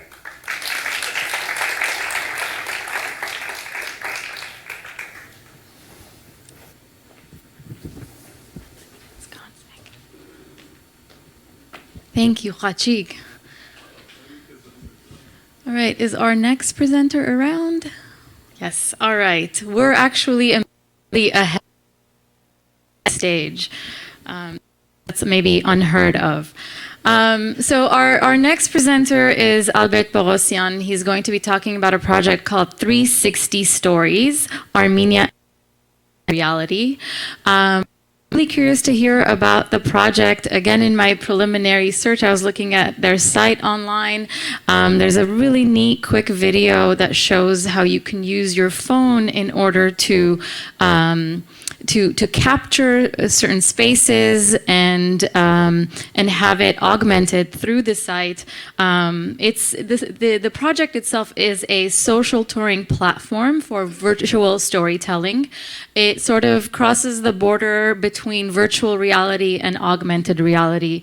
And if we want, we've been throwing these terms around, and if we want to kind of unpack them for a moment, so augmented reality hints at when when a real in this world landscape is being heightened by something digital that comes on top of it, whereas virtual reality speaks to a constructed landscape altogether, a digitally constructed space. I'm very interested to hear what 360 does and its capacity and its range. And with that, I welcome Albert Bogosian to the stage. Are you mic'd? I have it. Okay, you practically said all of it. What is it? So yeah, hello, I'm Albert. We do this project in Armenia, and I believe you heard about virtual reality, right? If not, I'll do just simple tour. We can go on. Yeah. So imagine like this is the Cascade Gafishchan Center for Art. That's what we call it in Yerevan, Cascade. So obviously they have all this nice garden, a museum, the high top-class museum, world-class museum, and actually, really people want to see what is inside. What is it, right? And you can get inside actually by visiting their page or our mobile app with the cardboard. So to be fair, it's pretty old thing. It's already there for 7 or more years.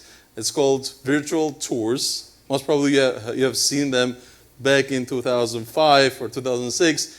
What we have done we have moved it all into web technologies, and we enabled it into kind of way that you can tell the stories. That's a little bit different. That is, like you maybe will say, okay, what is the difference with a Google Street View or Google Inner View, which is also the technology that Google develops. So the difference is you can write the stories inside the virtual reality. And we have collected the whole virtual reality of the whole Armenia, and we have added all the coolest stories inside. So to be fair, I was really going to show you all how it's working, but maybe you would be more interested why this is important in New Age. What is all this virtual reality about it? What is all those cardboard things about it? And what is going to be in the next 2-3 years maybe? So let me start from the virtual reality itself. I believe it's a game changer. in the next 2 years, your kids, people like more advanced and more interested, they will hang around with this kind of tools, or a little bit more expensive or less expensive, doesn't matter, and they will keep doing while on a job, in a home. They will get into the immersive virtual reality experience, which is pretty much, you have to feel it. If you come to our booth there outside, you can check it and test it and maybe get one of those free for you. But the whole idea is, this virtual reality thing is a lot of emotional. You really get into it. If you get to our website, go to the Gerard, get into the monastery, get into the most, the room which is like far inside the rock, you can feel it. You can feel like you are there. Maybe you will not smell it, but it's really, really the emotions that you have. We have done project with the New York Times. The New York Times have published a lot of stories about African kids, about issues in the Syrian border. You have to watch those videos. Those videos, you will feel empathy with the storytellers, with those people. The VR is changing everything. Literally, in 2-3 years, you will watch the reports. For example, I'm coming just yesterday from Rio de Janeiro, and there was a huge stacks. The people on the streets, they demand the change in government. The guys I'm working with in Rio de Janeiro have filmed it and sold it to Washington Post. And Washington Post made the story out of the whole protest in Rio de Janeiro and in Sao Paulo in virtual reality. I would never think about it if you tell me like just a year ago that somebody like Big Dad would buy a story in virtual reality and share it on the Facebook or on YouTube. So it is reality. In 2-3 years, you're going to have this. What we think Armenians should be enabled, why it's so important, what we are doing right now. So look, we have filmed the whole heritage we got in Armenia. Singly everything. Every single monastery, every single like nice place, whatever it is. We have the whole Yerevan, street view of Yerevan. And in next 2-3 months, we are going to go to Western Armenia. Let's say that's what they call Anatolia, what we call Armenian Highland. And we are going to film everything what is there. Literally everything. We have 70 points. Every point can be huge, like from top trap zone places down to the Kilikia. Everything where we have the whole huge list. And why it's so important? It's so important because it is highest definition quality videos and photos. It is really, really getting everything. Like if you lose even one small stone out of that, we can show you where it was. So it's really 3D and it's really important what we got right now. So what I feel about Armenia, because right now we are filming Rio de Janeiro, we're going to Barcelona, we're going to expand. The 360 Stories is going to be worldwide app with everywhere, literally, all the touristic destination. But what is important about Armenia, we can preserve photo and video, whole our culture in a virtual reality. And you know what? Why it's important? Because kids love it. If you will be able to teach kids something, like if you can get their a little attention, you would most probably show them like 1 or 2, 3 places, which is a little bit hip. If you give them this and give them opportunity to walk around in Armenia, believe me, they will understand every single part of it. They will get it. They will really have fun with it. So what I think of the virtual Armenia, all this, what we are doing is really important and really important to show the Armenia. It's a new way how you will show the places. It's a new way how you will connect emotionally. So you will connect the people, like kids, Armenians living in Los Angeles, in Moscow, everywhere in the world. Wherever I go, people really love it. And they stuck on it. Like average duration that people right now have on a cardboard, like a device like this where you put your phone in, it's 2 minutes. When we show them Armenians, when we show them, they stuck in it 1 hour.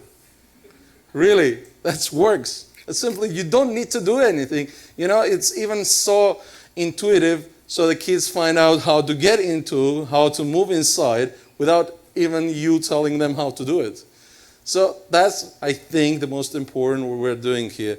And that's why I'm here, because I wanted to be here to show you guys that this is so cool. Show your kids. Just take one of those, give them, and most probably they have all those huge phones with the huge screens, and they can get into it.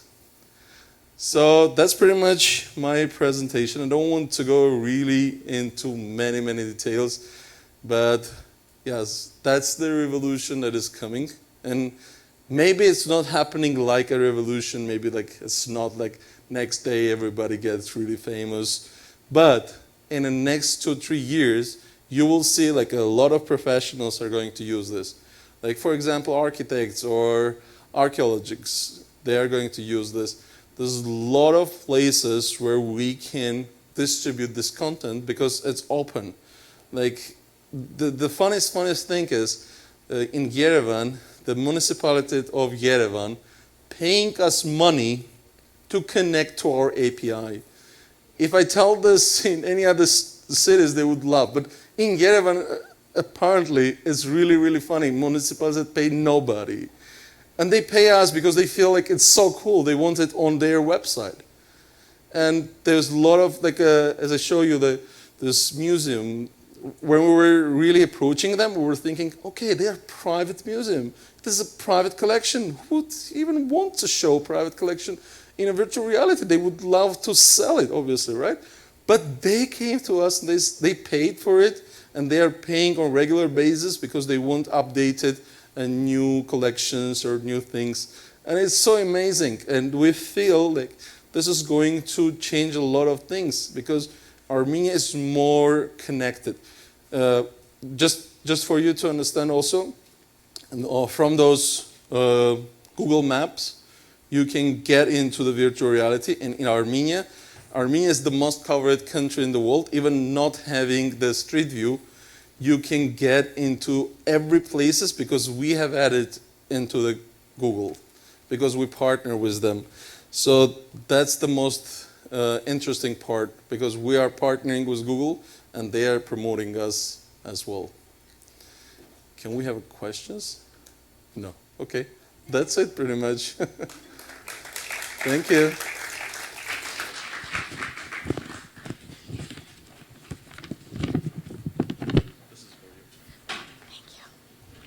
Thank you, Albert.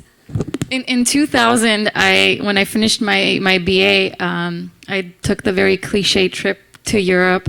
And I remember back then Kodak had portable cameras, and one specifically to take panoramic pictures, which we thought were so cool. And to think what we can do with our iPhones in terms of taking 3D captures of space. But in generally speaking, these new modes of spectatorship with virtual and augmented reality technologies really changed. We see the world. Then we imagine being seen and are seen, the way we envision and imagine physical spaces, and these have wider cultural significance in terms of how we understand or construct our sense of self. And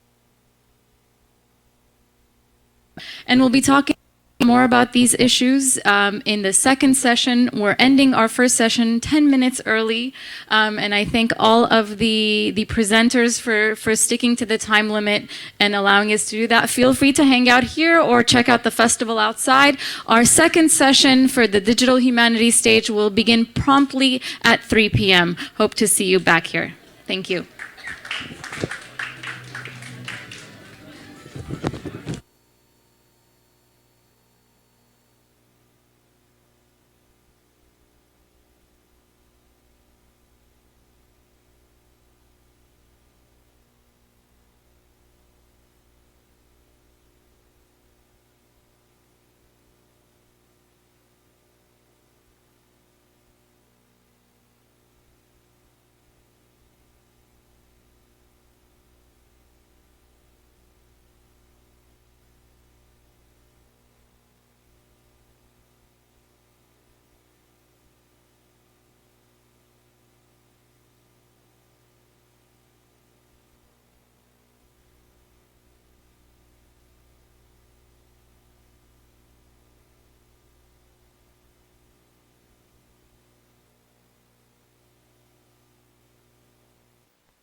Good afternoon, everyone, and welcome back to the Digital Humanities stage at Innovate Armenia. We have another set of exciting talks planned for you, and just to remind you of the format, they'll be giving 12 to 15-minute talks, or roughly 12-minute talks, and I'll be trying to weave them together as I come up stage in between, and I ask for your patience as we transition from one to the next. So this morning with this stage and the lineup, we've been talking about what digital humanities looks like in the Armenian world. Digital humanities is a sub-area of research it's been a burgeoning field in academic institutions, and it's basically the intersection of computing and various fields of the humanities.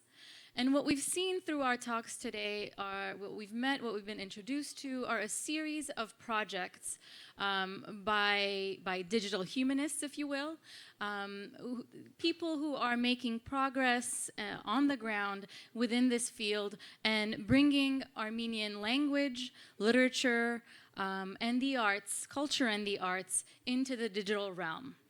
And we're going to continue with that today. We've talked about design, product design. We've talked about online collections, digital libraries. We've talked about virtual reality, augmented reality. And the one aspect of art that we haven't touched on yet is music. And what happens to music, and how does music then enter the digital realm and how we interact with it. So our next speaker is Armen Martirosyan. He's an Armenian jazz musician. And he'll be talking about armenianmusic.am, an online website, a project. And the talk is entitled Armenian Traditional Music for the Digital Age. We'll be hearing him tell us about their Gomidas collection, about restoration of Armenian folk music in general, and what this process entails both on the technical end and on what it'll mean for us as users and how we can access that. With that, let me please welcome Armen Martirosyan to the stage. Do I need the mic? Yeah, no, okay. Thank you, Talar. Hello, ladies and gentlemen. Before I start, I want you to listen to a piece of music, and then we will talk.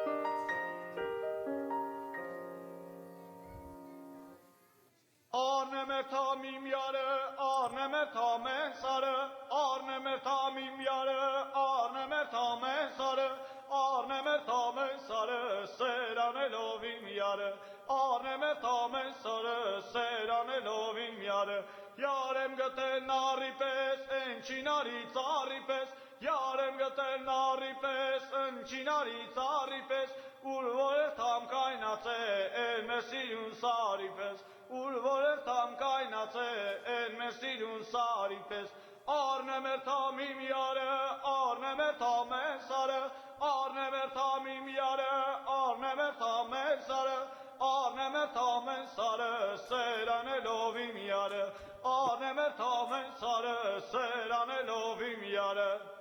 You've just heard a traditional folk song, Armenian song. Piece of Armenian music. It all started in 2013 when a friend of mine, very successful entrepreneur, was Googling the phrase Armenian music. And he ended up with the search results of today's pop music, strongly influenced by other cultures. After doing some research and realizing that the real Armenian music, true to its origin, simply doesn't exist in high-quality digital recordings. He picked up his phone and called me. Ladies and gentlemen, for the first time in my 40-year music career, I was offered to undertake a cultural project so attractive to me that I found it impossible to turn it down. I'm talking about a project, the implementation of which was directly connected with the issue of the Armenian cultural identity. A cultural identity. We use this term a lot these days and stress how important it is to preserve the identity. How can we be aware of the history of the people, the paths they have gone through, their values? Should we read history textbooks, watch Discovery or History channels, visit museums, or just spend money and travel to the country? I offer a more interesting option. Relax, listen, and get to know its traditional music. About a century ago, over 3,000 music pieces were collected, classified, notated, put into notation by Solomon Solomonian, better known as Komitas, musicologist, an Armenian priest, musicologist, composer, arranger, singer, and choir master. In the course of his travels throughout Armenian populated areas, he was visiting ordinary peasant families, eagerly gathering every possible variation of songs of work, songs of ritual, patriotic songs, lullabies, and many, many more. There was no fancy technology available back then.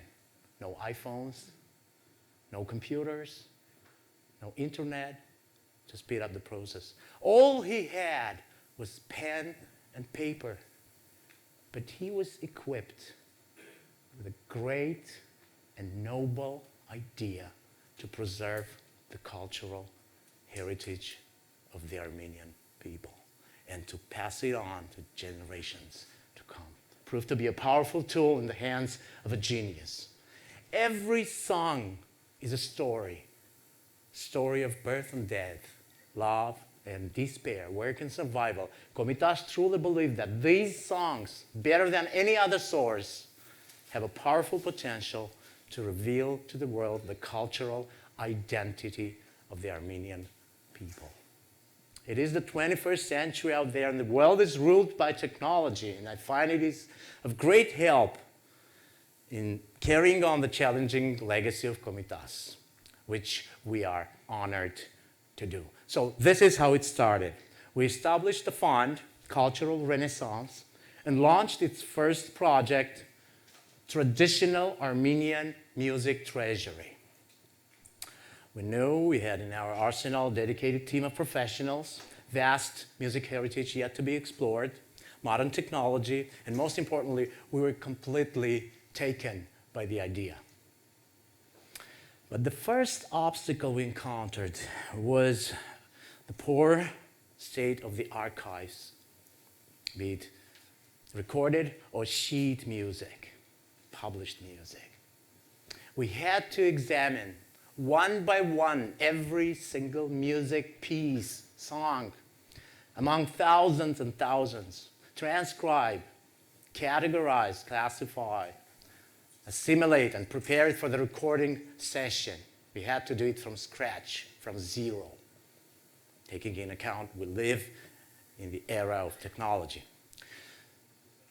This titanic work was perfectly planned, organized, and directed by a Komitas expert, a composer, Arthur Shahnazarian, who dedicated his entire life to exploring the phenomenon of Komitas. So then we moved to the next stage, auditions and rehearsals. We needed a perfect artistic team to record this music, this huge library. Our objective was to present the Armenian traditional music true to its origin without any modification. But the problem was that in the past, our ancestors, Armenian peasants, used these songs not the way we use them every day here to perform. I'm a musician.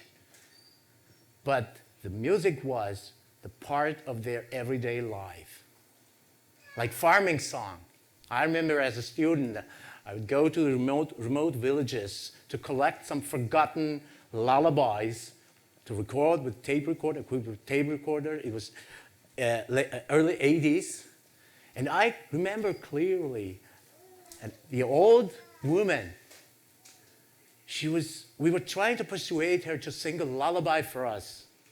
And she was so curious, she couldn't even imagine a lullaby without an actual baby in her hands. And so we took a pillow, wrapped in a blanket, and handed that imaginary baby to her.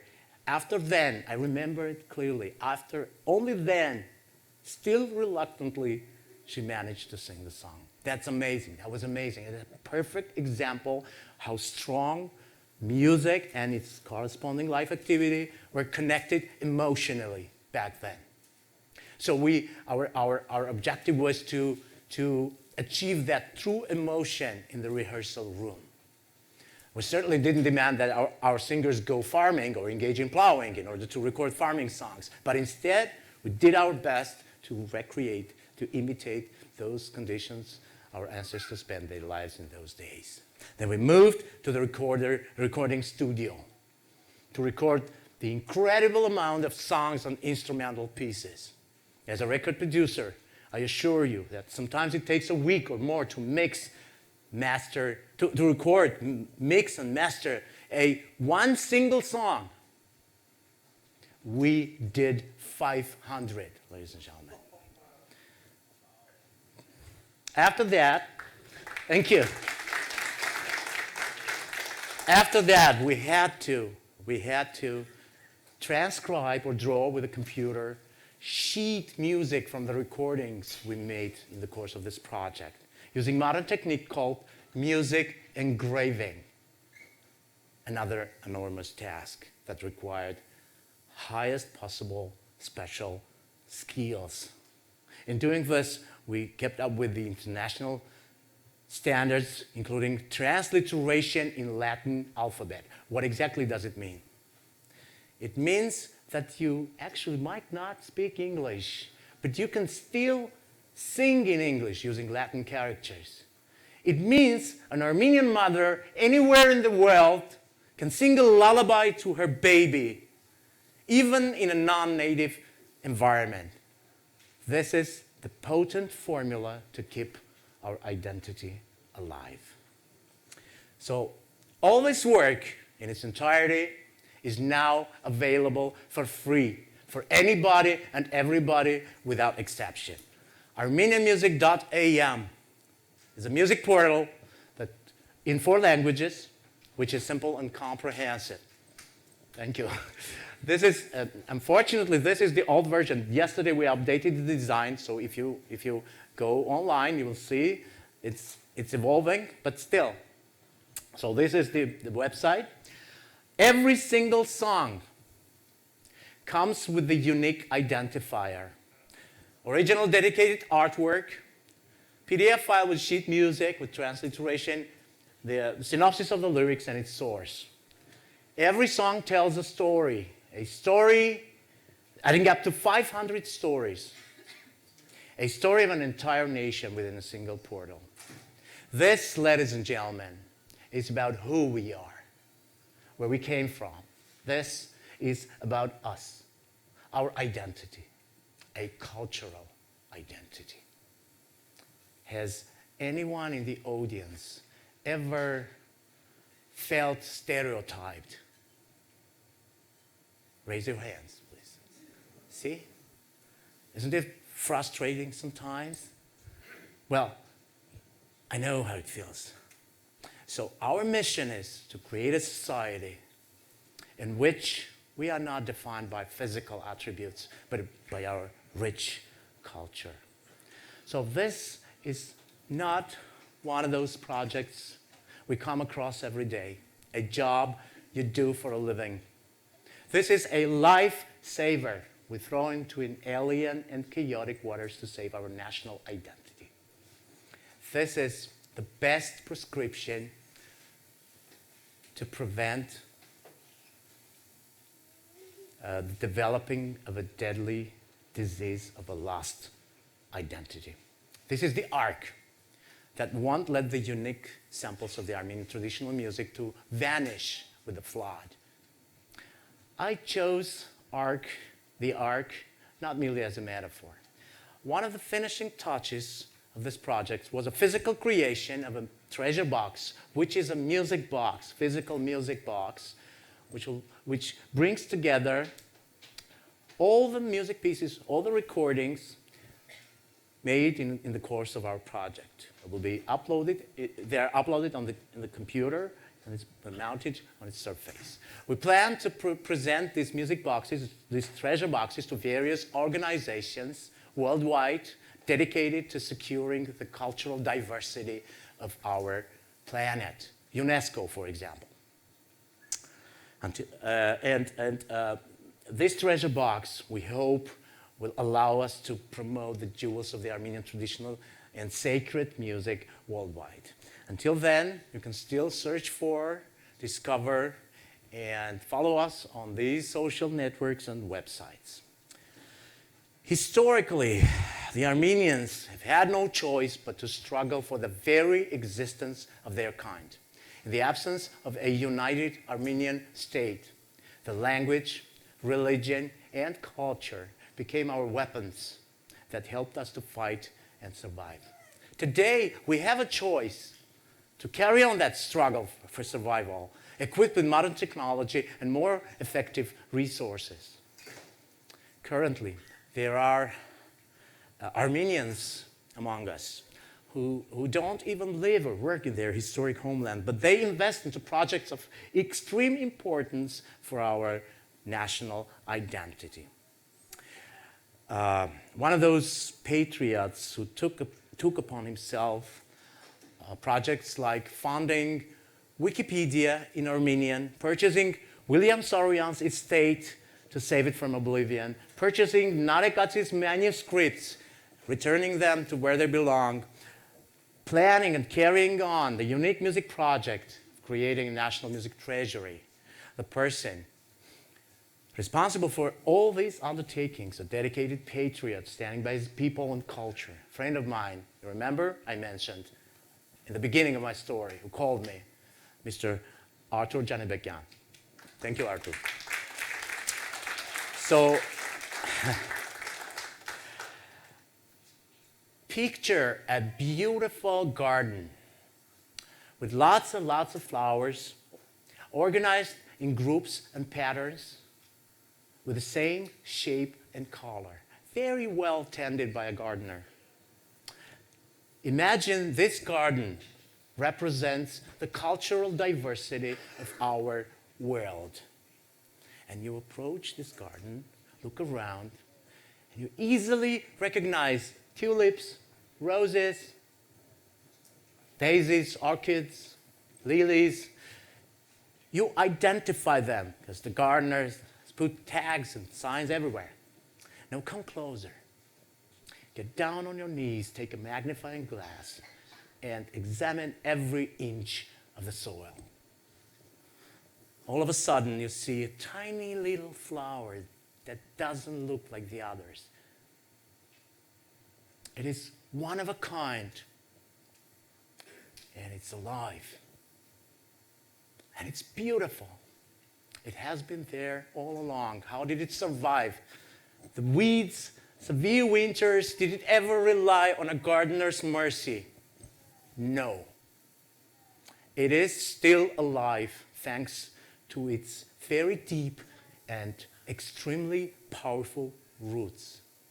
Now, ladies and gentlemen, let me ask you, does this beauty have a right to claim its own identity, just as its robust and tough neighbors? Yes, it does. So does Armenian music. Music that is about perseverance, undying hopes, and strong faith. Thank you.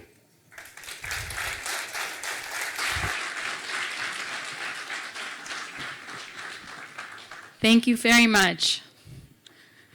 Thank you for showing us, demonstrating not only how music can survive the ages, but can reinvent itself and gain new meaning, new significance in a contemporary setting, contemporary world.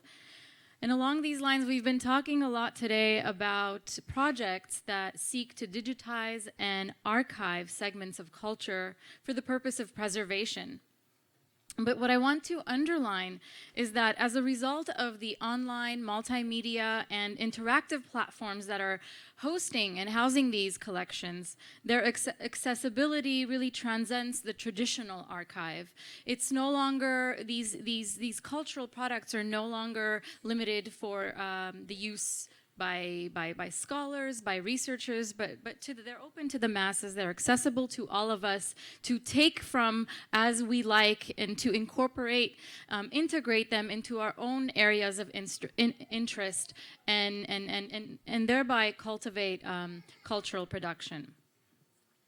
Next, we have Matt Gaynor, who is representing the USC Digital Library, which is a branch or has some kind of connection to the Digital Public Library of America. His talk is entitled Armenians as Part of Human Patrimony, and he's going to basically give us an overview of what the collection, the digital collection is, where Armenian related material content fit into that, and how we can make use of this resource. With that, I'd like to welcome Matt Gaynor to the stage.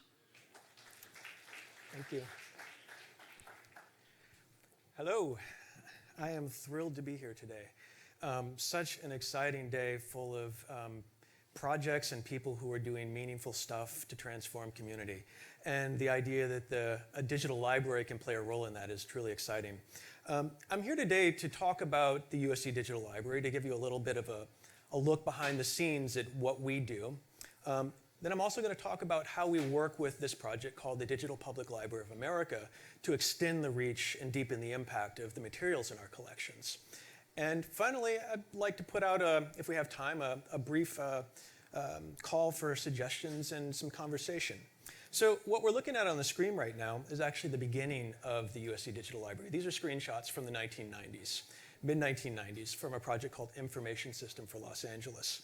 An Information System for Los Angeles was sort of an early prototype of a web-based research tool that used space, time, and keyword to enable access to humanities and social sciences materials. It was really neat in the sense that the folks behind this project took the idea of building and cultivating community very seriously. This was a tool for deep interrogation of what made Los Angeles tick.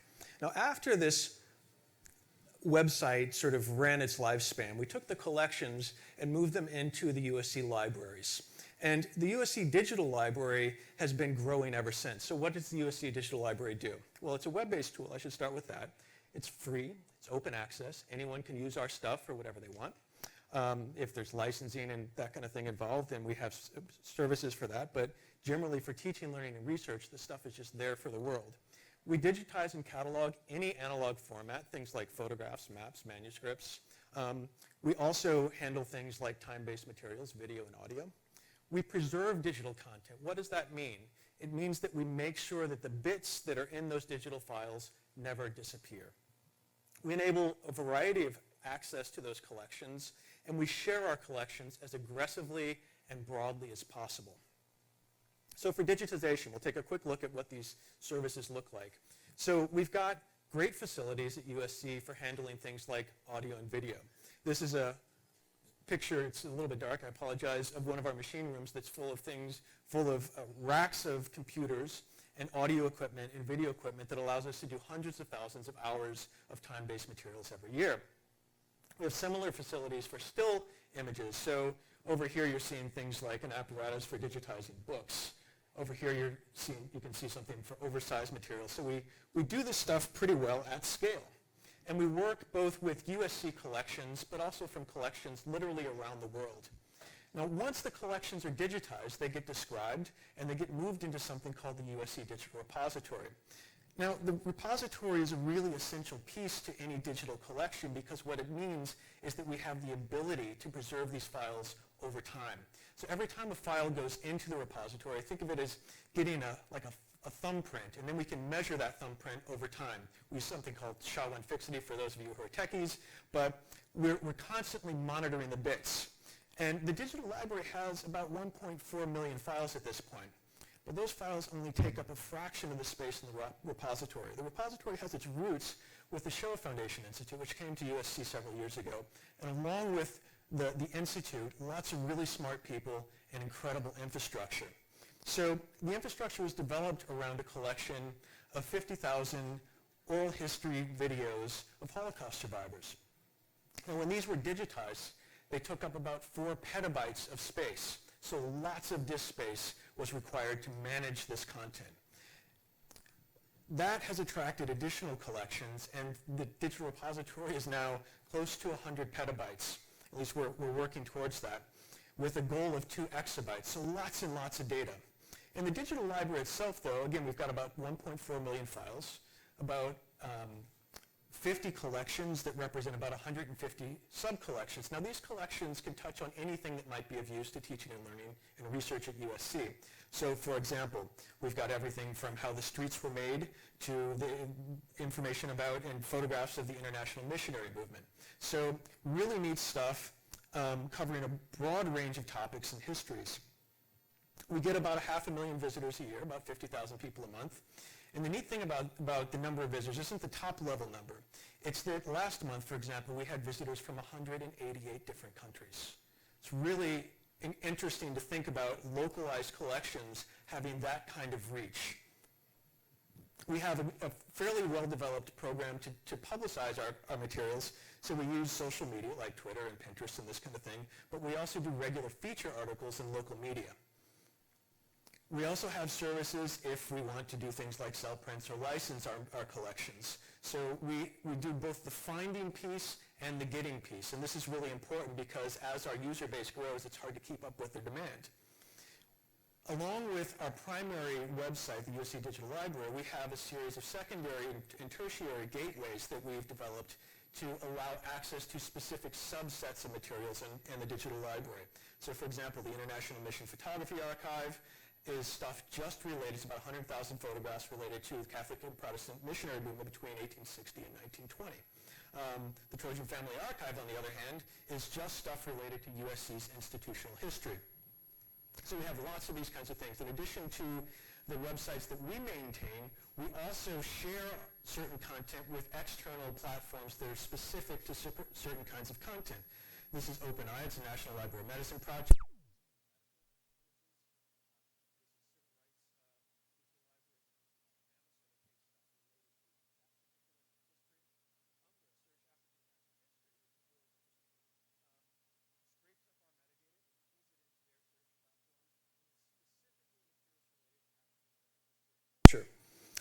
And now we arrive at DPLA. So Digital Public Library of America does that for everything. So what's DPLA? It's a free online library that provides access to millions and millions of books, photographs, maps, audio-visual materials, you name it. Anything that might come out of a public library, a private research university, an archival collection, potentially has a home in DPLA. And I should say that I'm here today with Annie Boyajian from Los Angeles Public Library. Anything that I'm talking about with USC pretty much also applies to what they're doing over at LAPL. There's similar projects at UCLA. So we have lots of colleagues sort of working towards these shared goals of opening up as many collections as possible. So this is an interesting graphic, but this is the best way that I can explain what DPLA is. So that big blue blob in the middle is a search platform where and all these sort of round circles around it represent different kinds of collections. The orange ones are what USC is. Our affiliation is that we're something called a content hub. So our 1.4 million files get scraped up and added into DPLA, into that middle blue circle. And we have a one-to-one, the yellow ones. We have a one-to-one relationship with them. These orange ones are what are called service hubs. Service hubs enable smaller collections to work with a larger group to pull their collection into DPLA. What this means is that all these streams lead to that one circle in the middle. In practical terms, that means that you can search across all kinds of archives scattered all over the country. If you're asking questions about, let's say, Los Angeles streetscapes, you can find stuff not just in one archive, but in many. And that's where it gets really rich and interesting. So there are 21 service hubs right now across the country and 16 content hubs. Unfortunately, there are no content or no service hubs for the state of California. And this is where it sort of brings everything home to what do we do for the Armenian community, especially the Armenian community based in Los Angeles, to change that and make sure that there's an on-ramp so that the materials related to the shared histories and to telling the story of Armenian culture, life, and history are part of this enormous platform. So I'll give you an example of what this looks like in a practical sense. So this is a picture of an Angelino, early Los Angeles guy named Charles Loomis, sitting at his desk. I think just off he would have been in a building just off the 101 freeway, or maybe the 110 freeway, in 1902. This lives in USC's collection. Now, if I search for Charles Loomis in USC, I'm going to find 15 or 20 items related to this really important guy. If I go to DPLA and search for the same information, you'll see that there is a long list of institutions that hold materials that relate to his life. So Los Angeles Public Library is right at the top of the list. You also see Harvard University, University of Illinois, University of Minnesota, so on and so forth. So when I did a search for Loomis, I found this really wonderful letter from John Muir, written also in 1902 to Charles Loomis. And I like to imagine that what this platform enables is for these connections to be made between these disparate pieces of content. So here we have Loomis answering a letter or writing a letter on the left. And on the right, we have a letter written around the same time. You know, there's a story to be told here and a narrative that starts to percolate to the surface when you use these tools that I find really compelling. So this is a map. And I'm going to kind of end with a map since I started with one. This is the Valk map from 1714. This is the United States. If you can see it, let's go a little closer. So what's the problem here? California's an island, right? It's amazing. So the digital library world is sort of like this map.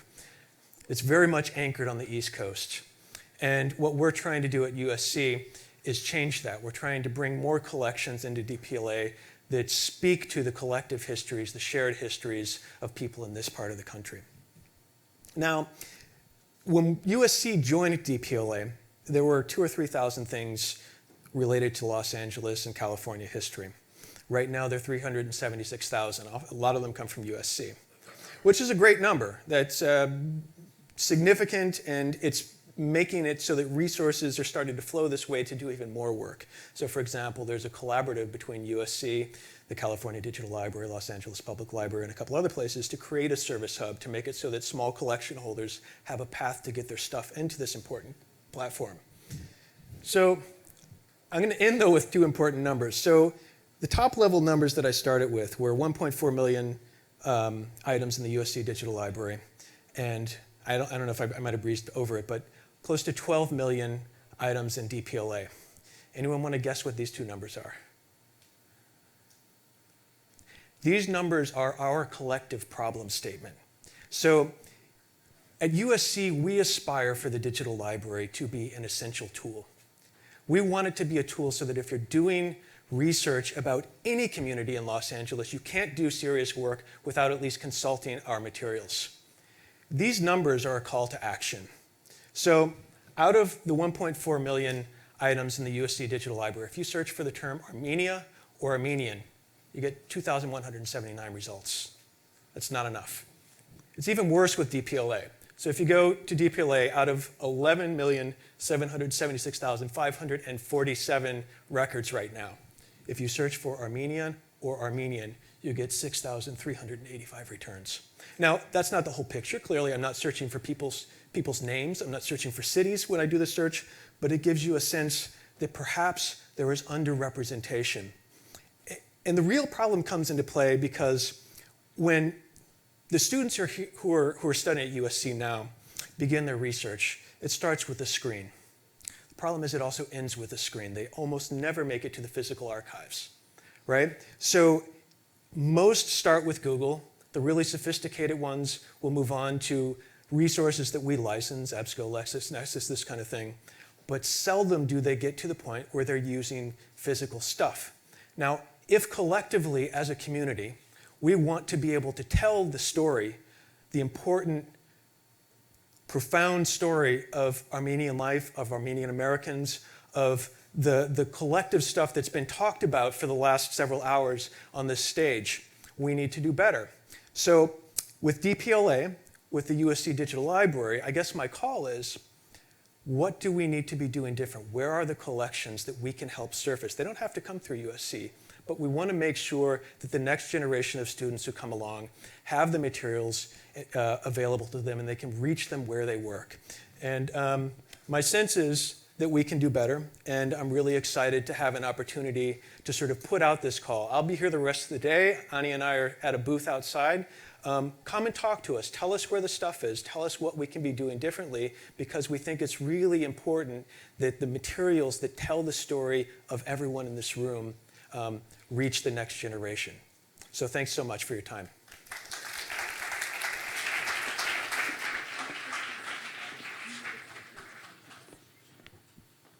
Thank you very much, Matt. And I'd like to just pull out, his call to action from his call to action, and just reiterate the idea of the private collection that Matt stressed. Something that we may have access through family members, and we might consider, bringing to people's attention that the material, this content is valuable and should be digitized. And as Matt stated, there are a number of possibilities of where these items can go, and the USC Digital Library and the Digital Library of America is one, the Public Library of America is one place. In introducing our next presenter, I want to talk a little bit about a term I mentioned earlier today, one of the byproducts of digital revolution, which is the information revolution, the current moment in 2016 that we're living, that we're inhabiting. And two things emerge here as in the form of a problem or crisis, as well as really a great benefit. One is excess information, and the other one is access to information. We have boundless access to information, and what we're dealing with and what we need to sort through is excess of information. And this really forces us to develop new modes of literacy, to be able to sort through everything that is available, and to develop our own and unique research patterns. We all have our patterns. We all have our favorite search engines. Perhaps Google is a popular one for everybody as a starting point. And secondarily, many of us start with a Wikipedia page on something that we're looking up, and then sort of branch out. And if we think about Wikipedia, a Wikipedia page, I'm sure all of you are now thinking about a visual representation of this page in its hypertextual interface, the fact that you can click on certain things and be connected, and its crowdsourcing based model. We really, this image has come to define what the online world is like and how we navigate through it. So our next speaker, Susanna Magurchian, is from the Wikimedia Foundation, and with her involvement in this foundation, she seeks to create a collaborative problem-solving environment for Armenian-speaking scientists. She'll be giving a talk entitled Innovating Armenia Through Wikipedia. Please help me welcome Susanna Magurchian to the stage.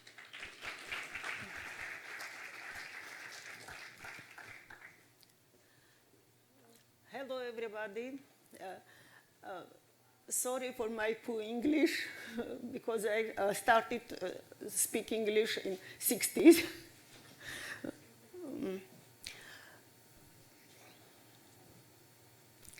So I am the president of Wikimedia Armenia. Wikimedia Armenia is an organization who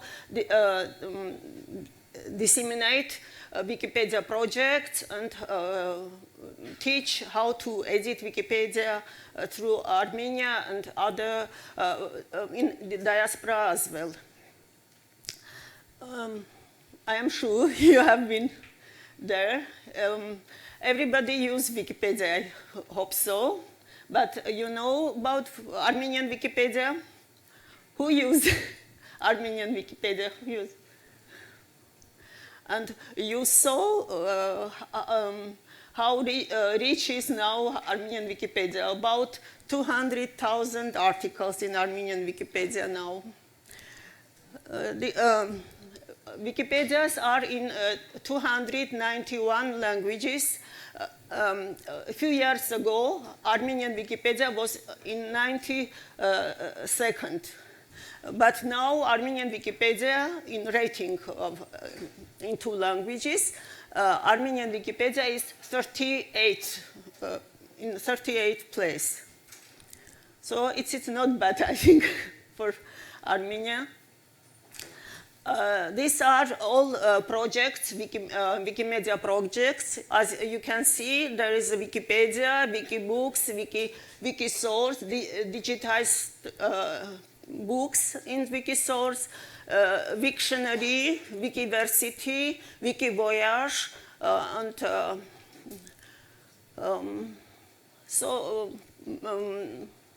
Wikicommons, very important project as well, because you upload your pictures, and in every language you can see pictures of Armenia.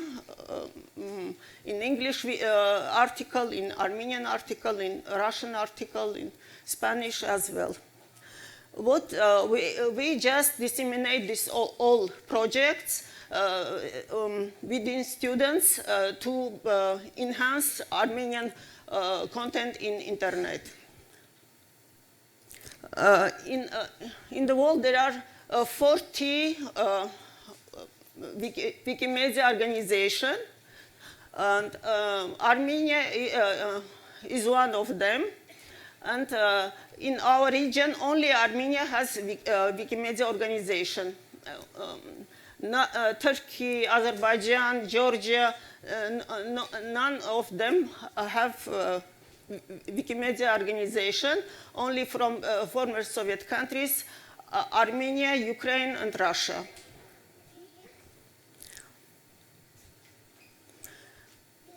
Wikimedia Armenia, that's our logo.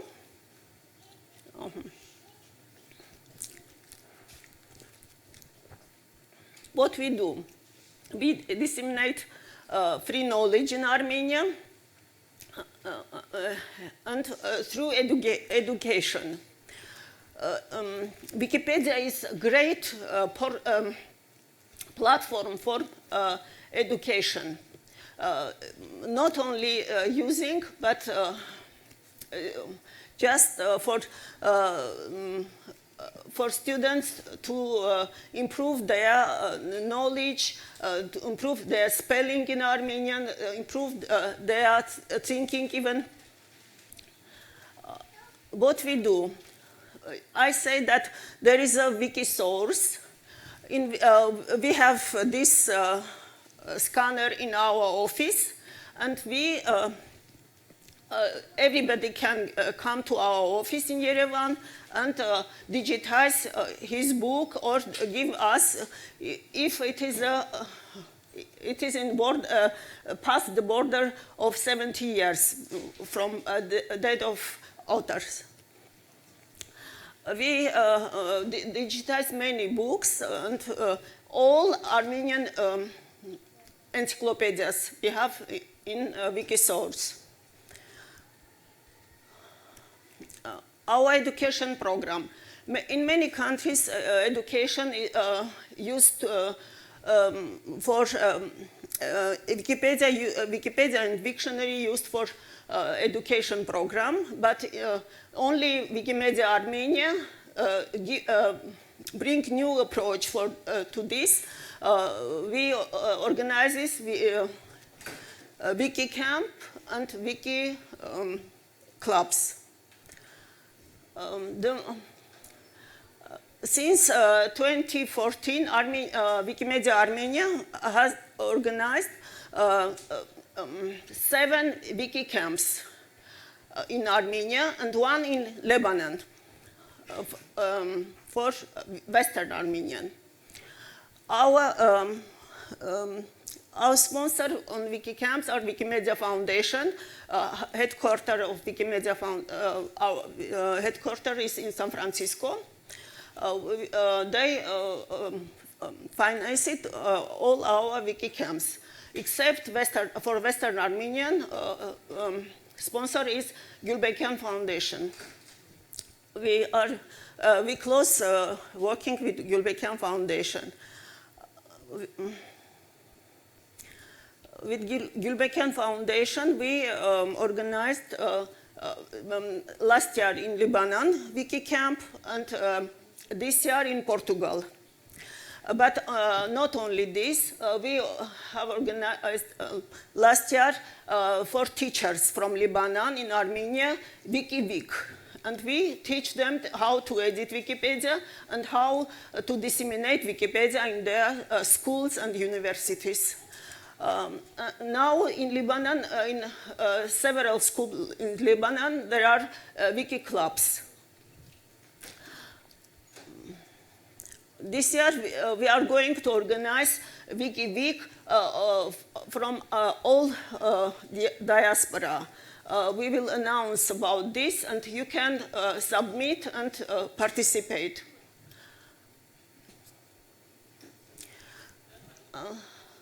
About wiki clubs. Now we have 6 wiki clubs in Armenia. Most of them are in villages because it is a very successful project. People in villages, after the school, they have nothing to do, and they collaborate in wiki clubs, and coordinator teach them how to edit Wiktionary or wiki clubs. Wiktionary is for middle school, and Wikipedia for high school. They edit Wiktionary, and they enhance their spelling abilities, and Wikipedia, you know, they just even better thinking after editing Wikipedia.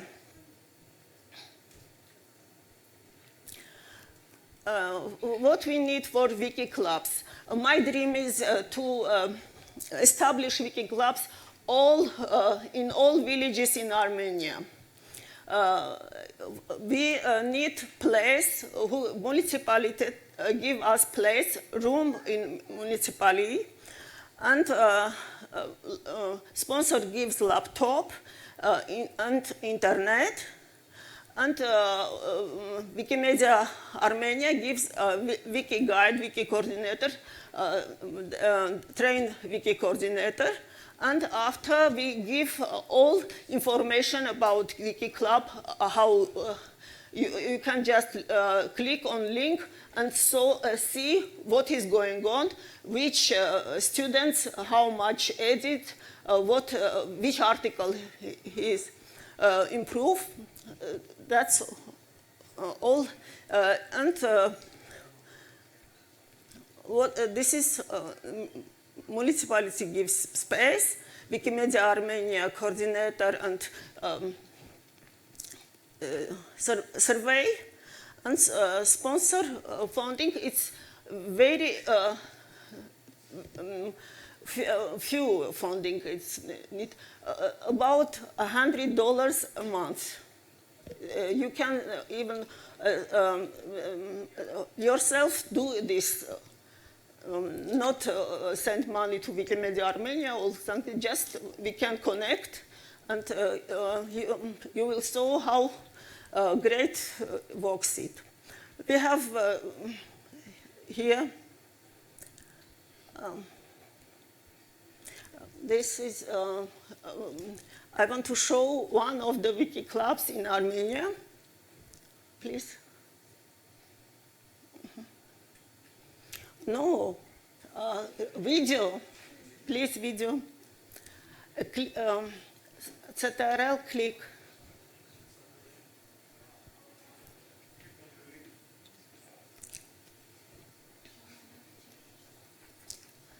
Չկա ժամանակ, կարճ է։ No. Thank you. But unfortunately,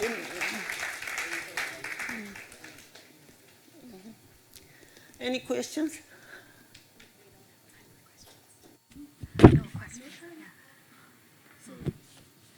Thank you very much, Susanna Magirchian. So I teach world literature at Cal State Long Beach, and about 10 years ago, at the time I was teaching at UCLA, when everyone was lamenting the death of the book in its book form, I started doing a survey at the beginning of all my classes where I asked my students if they, how many of them prefer ebooks to books. And I was, at the time it was 5 out of a classroom of, say, 100. And I've been doing it since, and I'm really surprised to see that ratio hasn't increased, at least in the last 10 years. And we had a little bit of this discussion early on today for those of us who would like to hold on to the book as the book form. And what's interesting is that it's really not, ebooks and readers haven't really challenged this domain, although I think in the next 50 years, things will be radically different. And I'm really curious to hear a little bit more about the project that we're going to hear about from Ruben Mirakian. He's going to be talking about the Armenian eBook Initiative. His talk is entitled Armenian eBooks Sharing the Awesomeness. And what they do is, through the ebook, by changing the format of books, they seek to increase the dissemination of Armenian classical literature. And they have the ebooks available on a wide range of devices and readers. And I think the other really neat thing about this project is that they're not only digitizing and converting to ebook format the classical works of literature, but in many cases they're giving the works a rebirth of sorts by creating new content around the classical works of art and literature. So with that, please help me welcome Ruben Mirakian to the stage. Hi. I'm Ruben Mirakian, and I am founder of Armenian eBooks Initiative. I'm coming from an academic background, and I was pretty happy with my professional achievements until the world of IT and mobile applications caught my attention. And I really wanted to be a part of it, but the lack of coding knowledge and development skills was breaking my dream to be a part of it.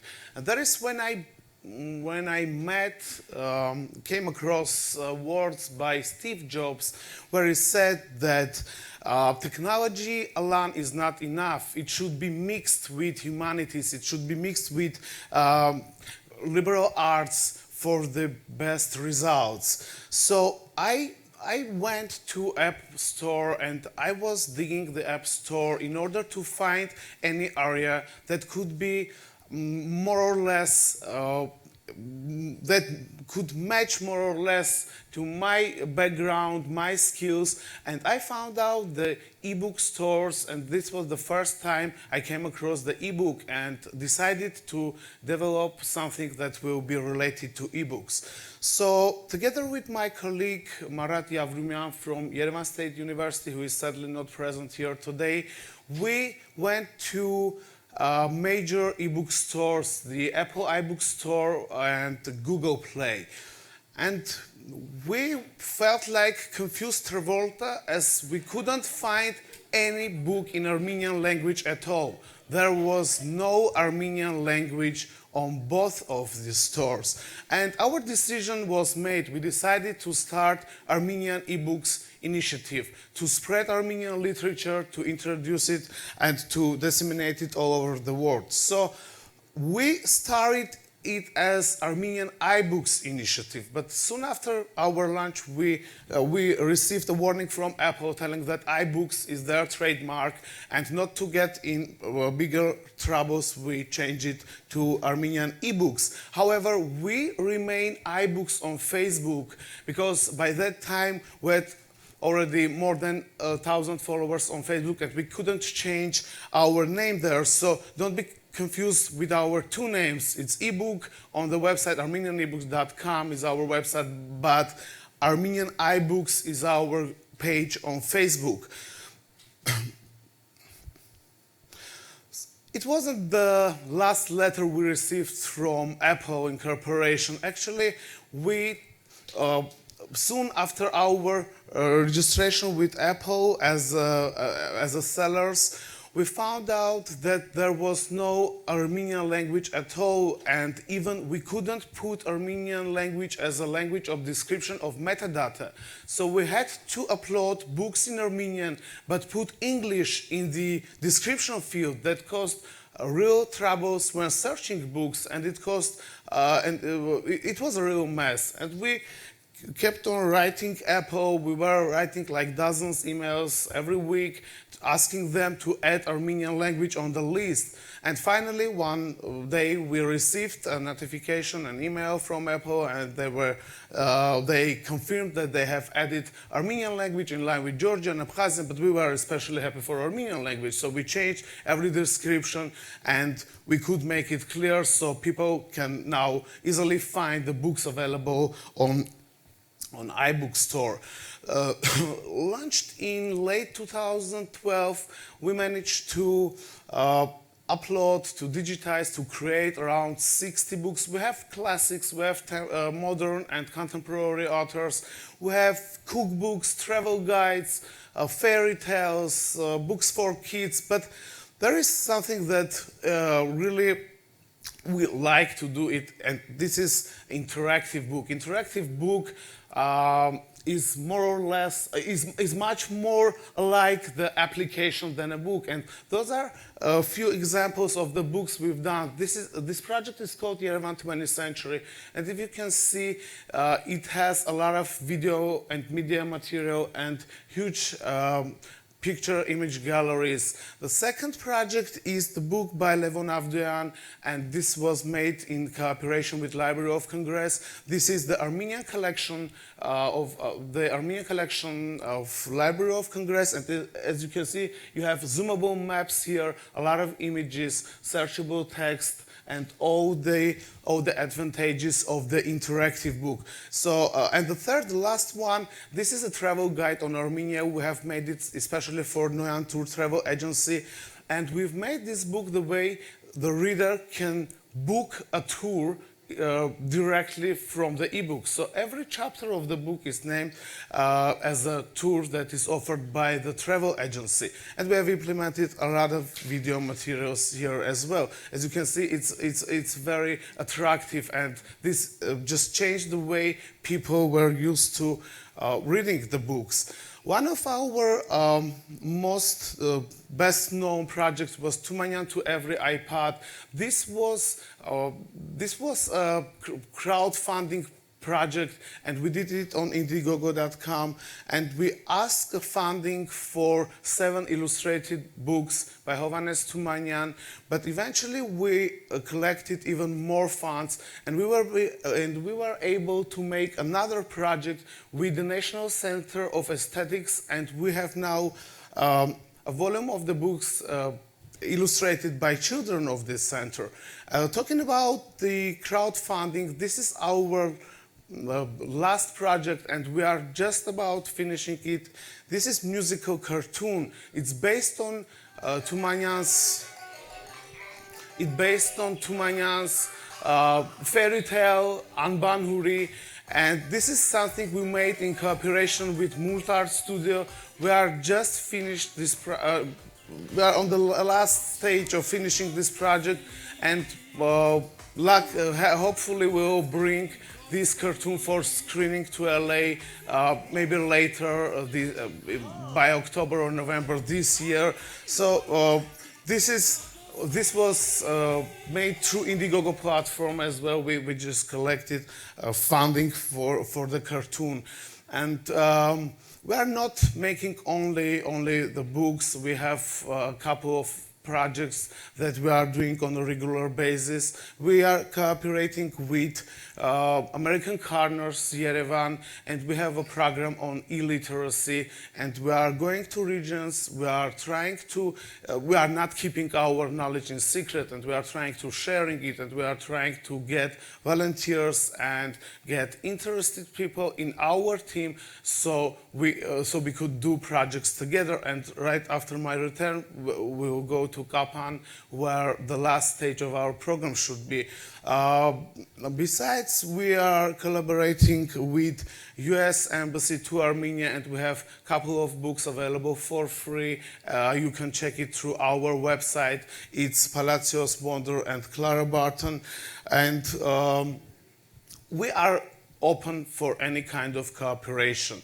We can offer a lot of services from OCR, from designing a book to obtaining copyrights, ISBN. We are working with independent authors.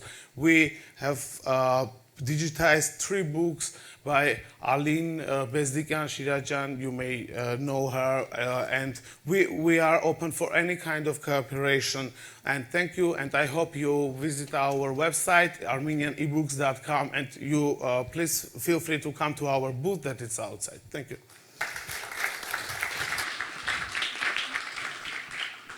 Thank you so much, Ruben.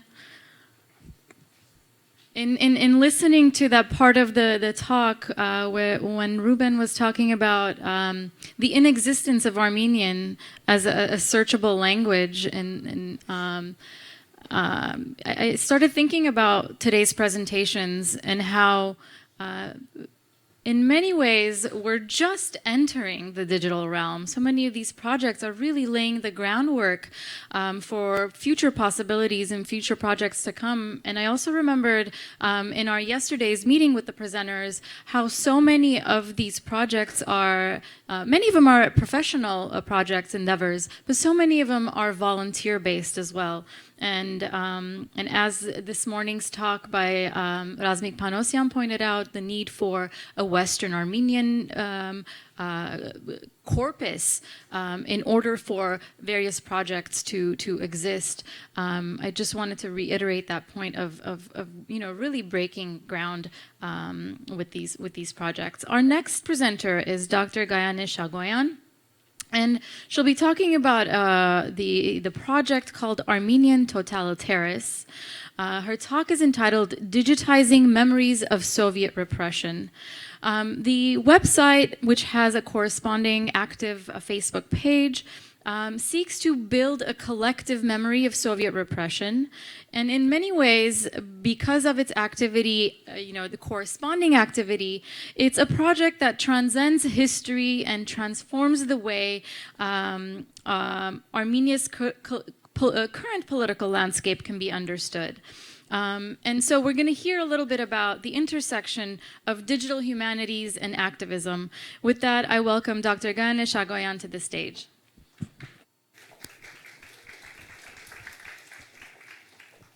Thank you, and hello everybody. I'm an anthropologist, and I'm really going to very briefly to present this project, which is launched in 2012, and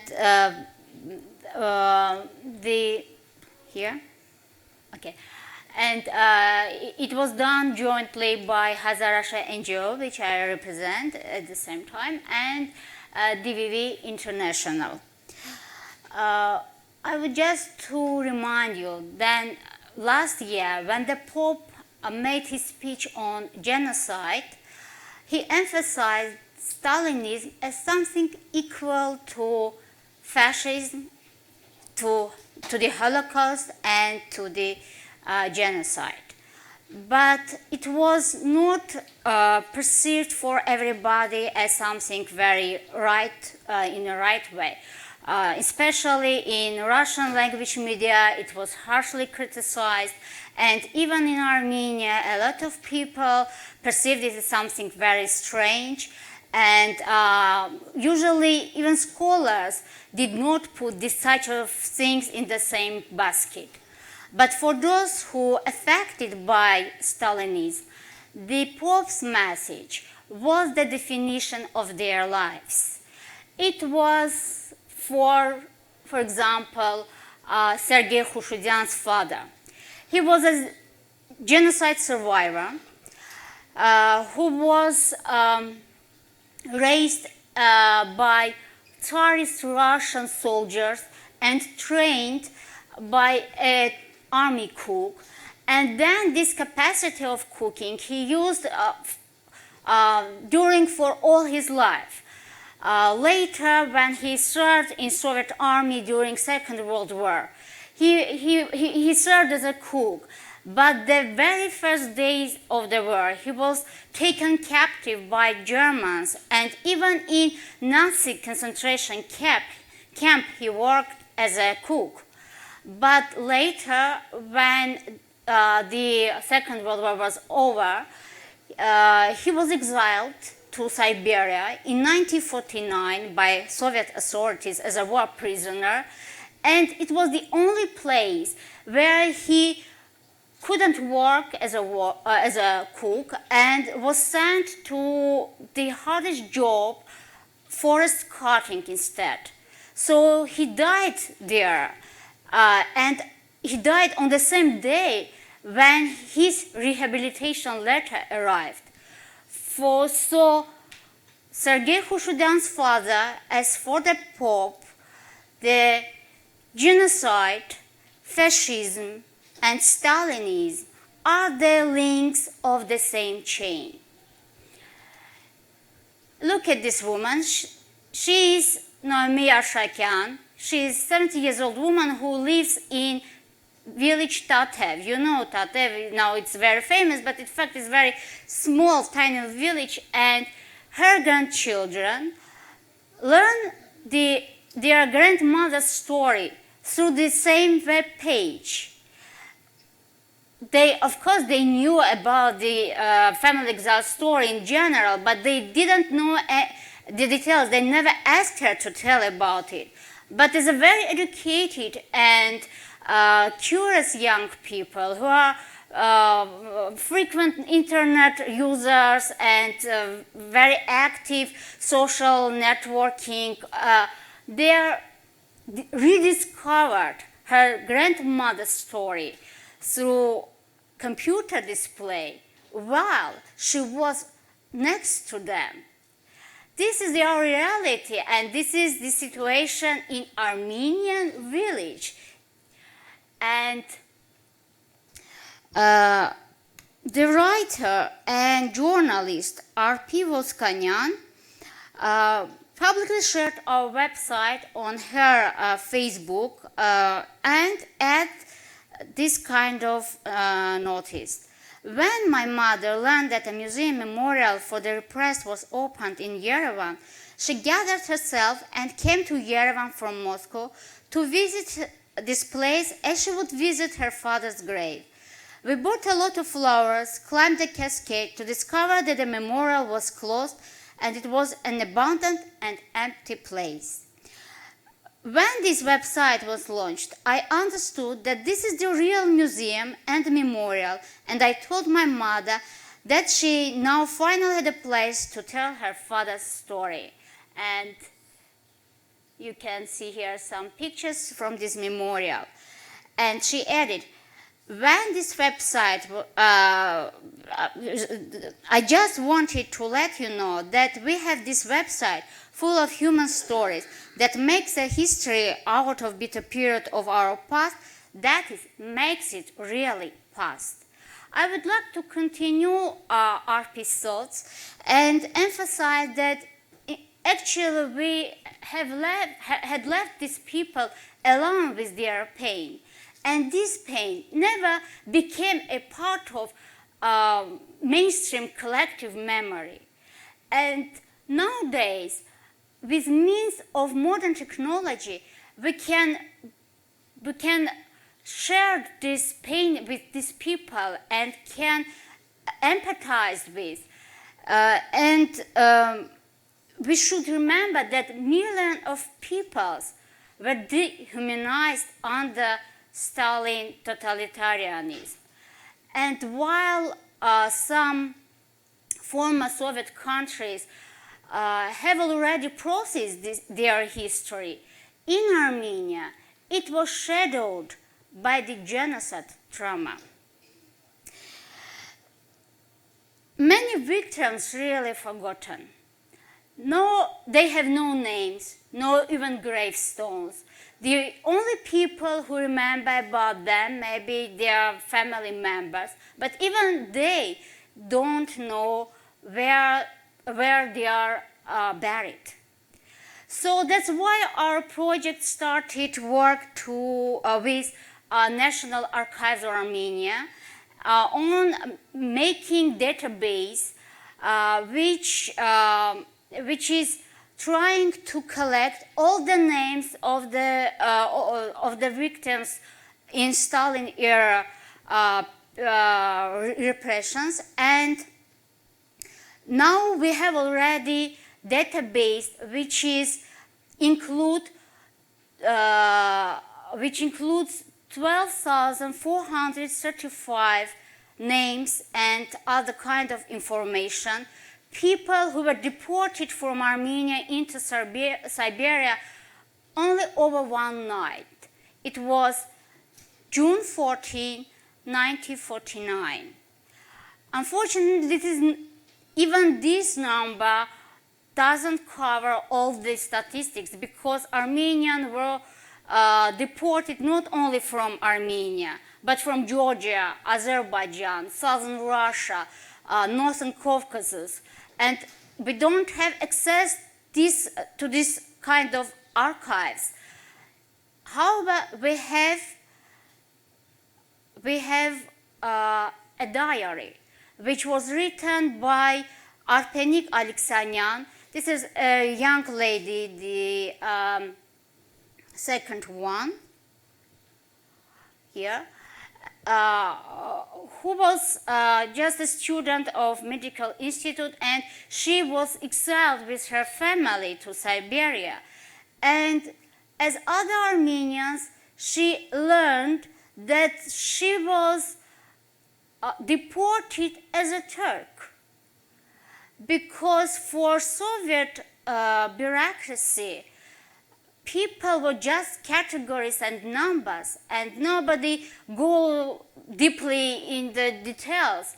And there were some categories for deportations which was for former Turkish citizens. And this term was shortened in the documents and registration journals just into Turk. So Armenian genocide survivors had been punished not because of being former Turkish citizens, but they had to sign the documents identifying them as a Turk.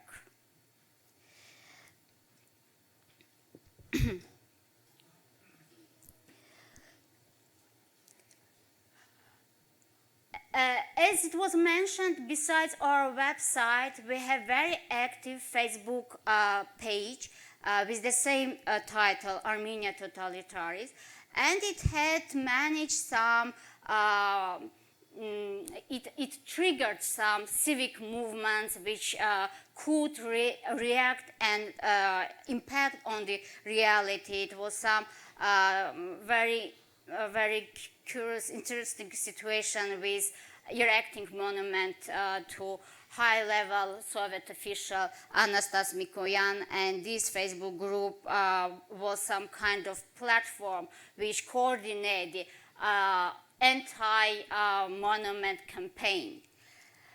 But besides this, now we are finalizing the book which is entitled Stalin-Era Repressions in Armenia, History, Memory, and Everyday Life. And you can see the authors, if you can see here.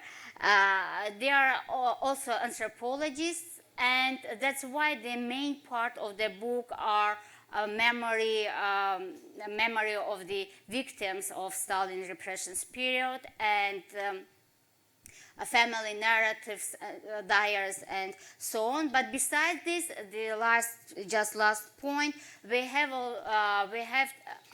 also the topography of Stalin era period of Yerevan, which is just mapping some very important places related to this period. So while to summarizing what I've said, I would just to add that while the political situation in Armenia is not very best for revising Soviet past, this virtual space is only alternative to make such kind of platform. It's necessary to ward off the return of the Soviet past. That's all I would like to say. Thank you.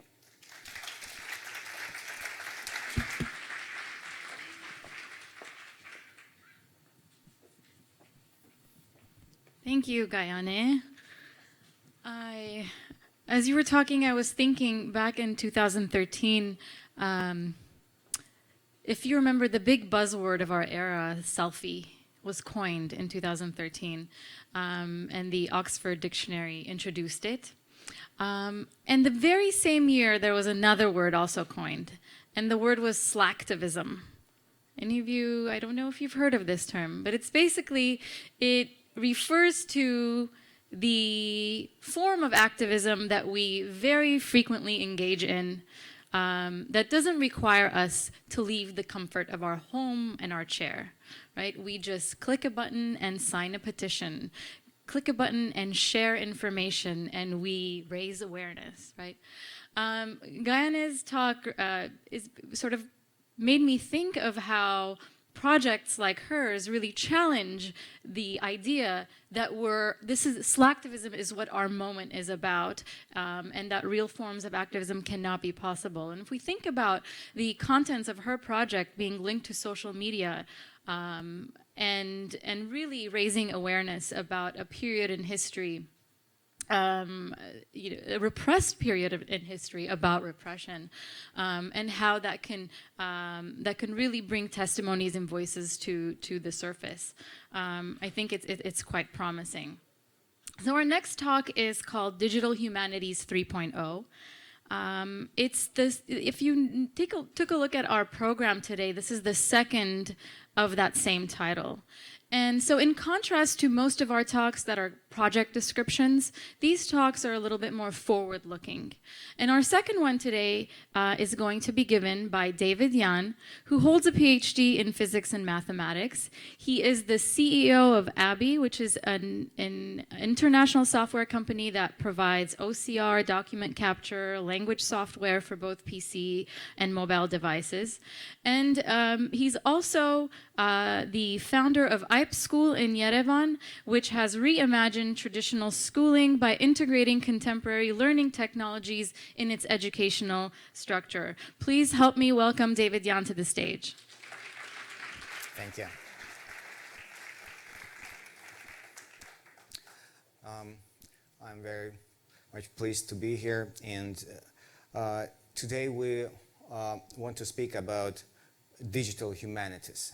And our company is partially involved in that. We design artificial intelligence software. We design technology which helps computers understand people. Where everything came from originally. I'm half Chinese, half Armenian. I was born in Armenia, and I wanted to be a physicist, and then when I was a fourth-year student, I decided to create a little software just to sell and get money for jeans and sneakers. Yes, our first product, Lingvo, electronic dictionary translation software, which we created back in 1989, became popular, and I decided to stay with computer science. And since that time, company grew from 2 people. Now it employs 1,300 people in 16 offices in 13 countries. We have 40 million users, whatever. Why? I think that the fact that in our family was multinational, and my my mother's native language is Armenian, my father's native language is Chinese, and our family language is Russian, and now I live in Silicon Valley, California. I think that is, probably inspired me and to create that technologies. If we look forward, what's happening today between computers and people? We are now participating in new technological revolution. First, this kind of revolution happened back in 1990s when Steve Jobs and Xerox created GUI, the graphical user interface, which helped millions of people communicate to computer technologies, and it actually created all the digital era. But actually, human beings became human using language as a main interface between each other. For 300,000 years, people were using language to communicate to each other, to think. And only last 50 years, people had to learn computer language to communicate with technologies because computers were not smart enough. It will change. It is changing right now. Smart personal assistants, intelligent devices now are all around us. With Siri, with Cortana, with Google Alexa, with Amazon Alexa, with Google Now, with all that smart devices around us, our world become changing. This revolution called conversational interfaces. So what will happen in several years? We actually will more use language and conversational interface rather than a graphical interface. We will speak to Internet of Things, to automated artificial intelligent vacuum cleaners, to speaking refrigerators, to self-driving cars, to drones. We will speak to wearable devices. And this new transformation actually allows us a new generation of people and engineers to actually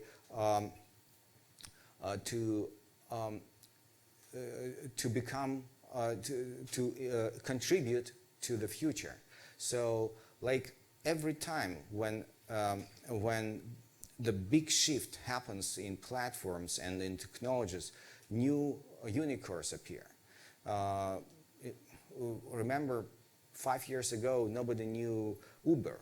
It was just yellow cabs and taxis. You had to call, you had to wait, you had to communicate with the operator, and so on. It's gone. And now Uber costs $50 billion or more, and it's revolutionized all sector of industry. And the same shifts happen in different areas. So if today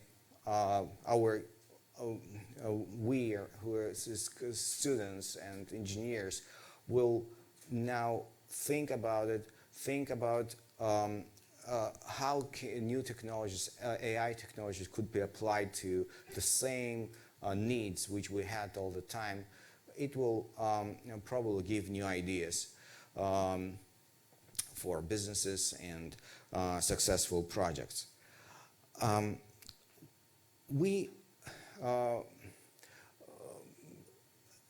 I can bring one example.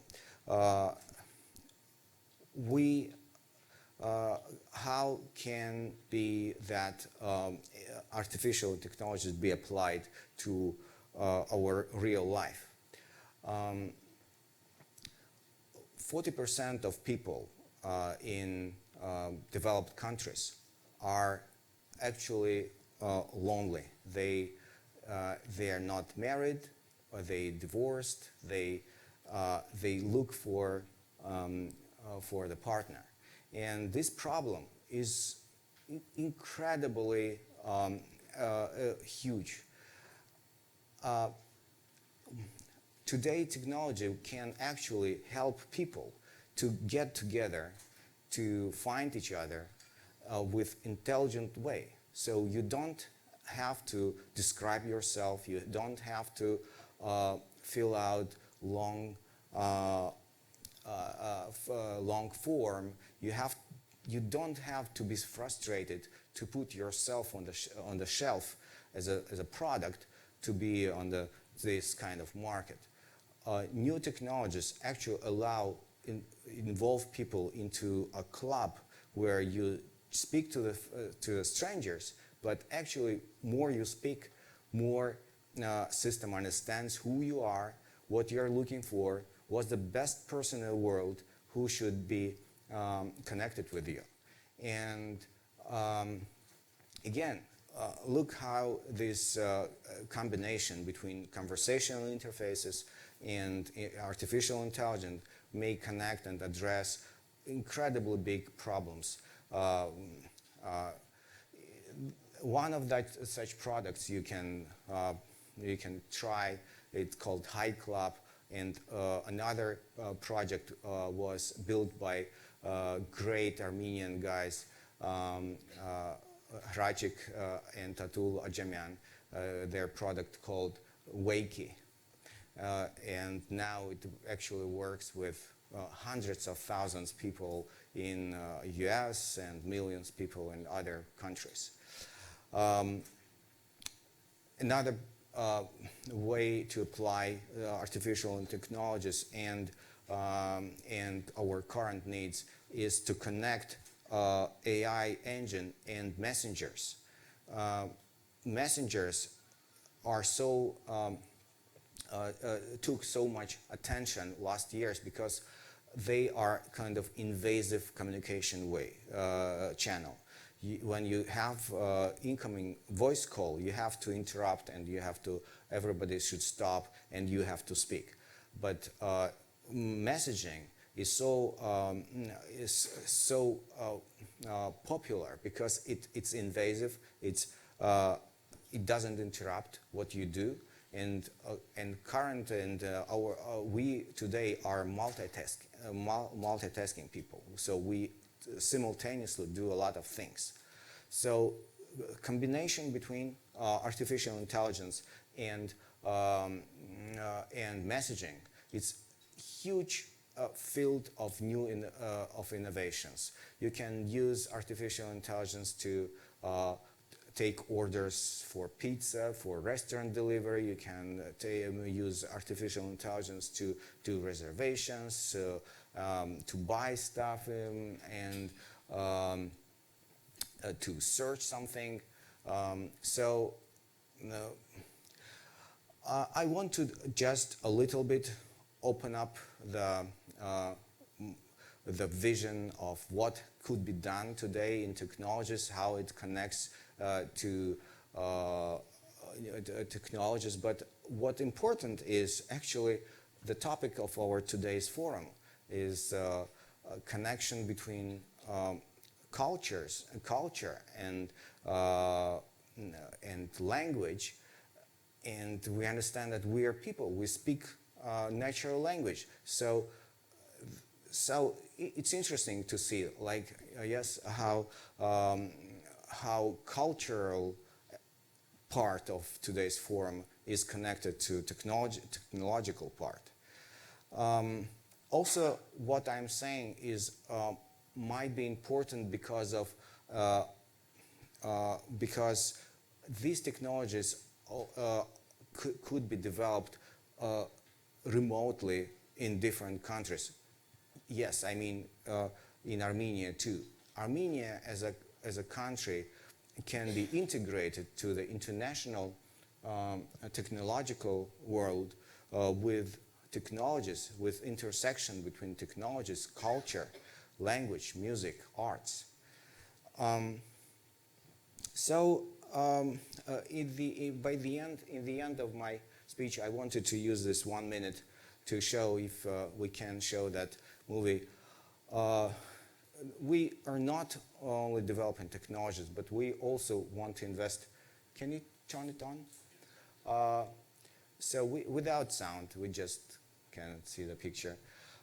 We invest, we contribute to our future, not only with technologies, but also with the education. We think that education, which it's something which helped Armenia to survive, Armenian nation to survive through centuries, and education will change the world, because education will bring new kids, new people who will be open-minded, who will learn the best practices in the world, and who will change both Armenia and the world. And we created 10 years ago, we created IPE School,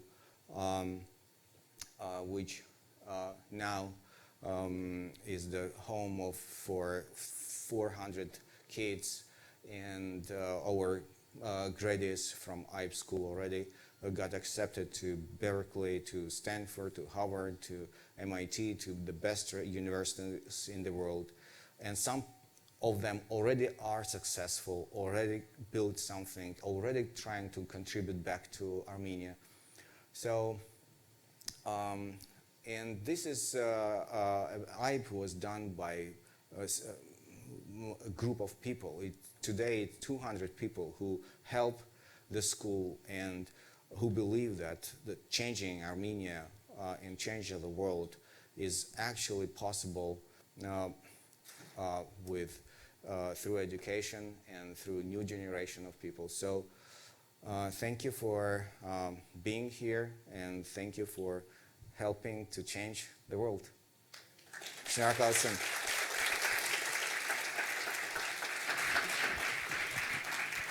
Thank you very much, David Yan.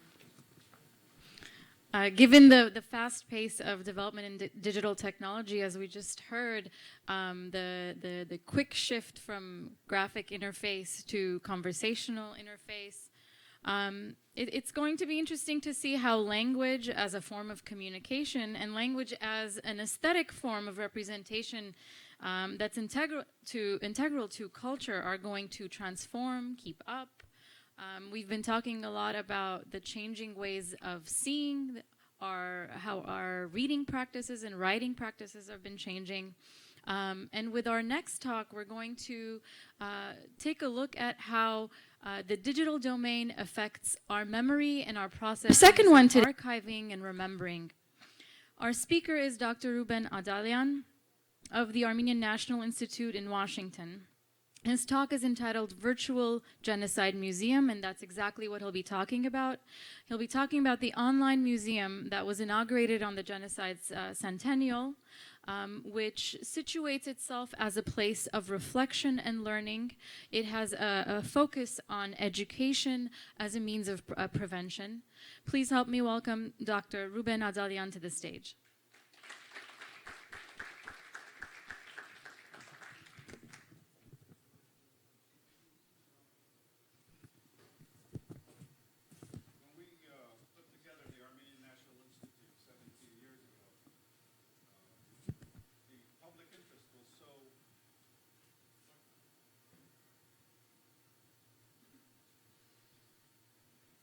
All right, I guess I'm on now.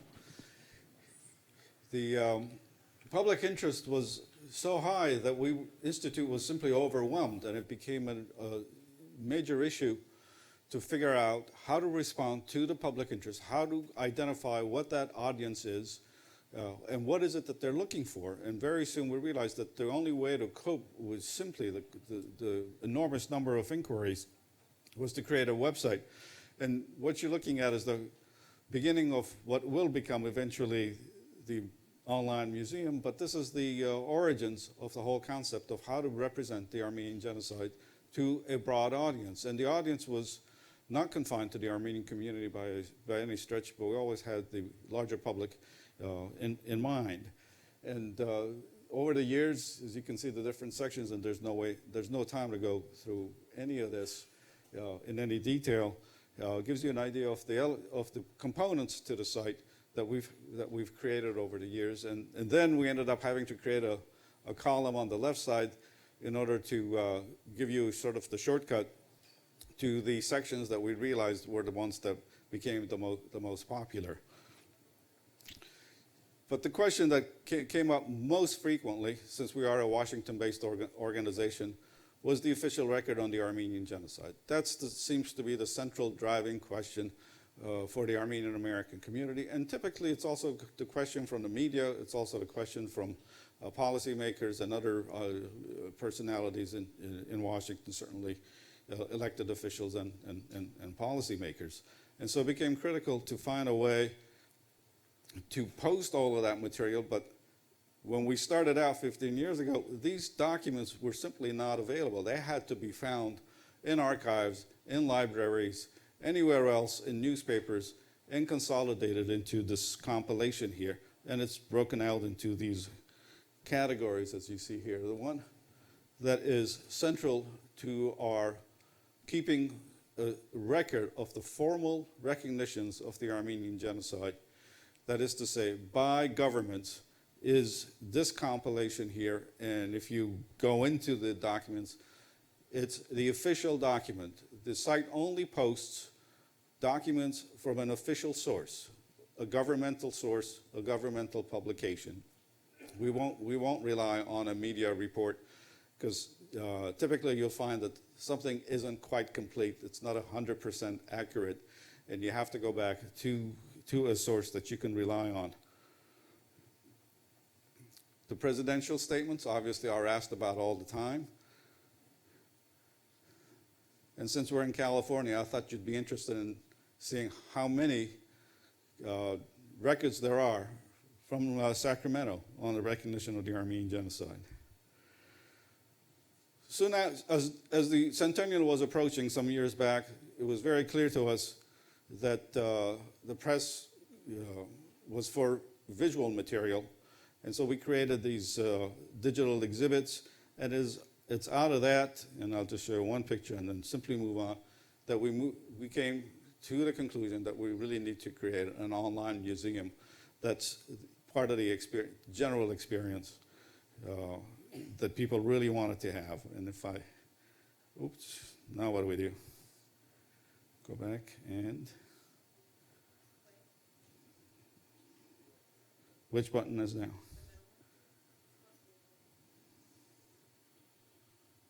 Oh. Oh, was it playing? Okay.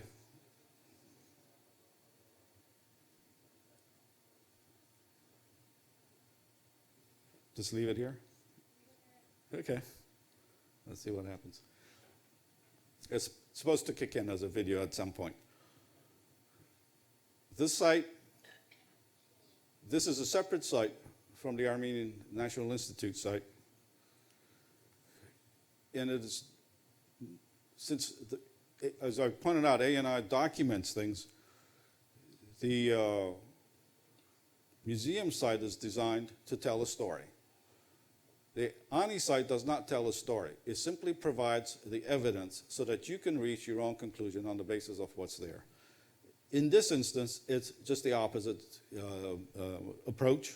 And herein, there are a number of components to telling the story. There's actually an introductory video geared towards educators, towards students. It's 7 minutes long. Obviously, we don't have the time to get into that at all.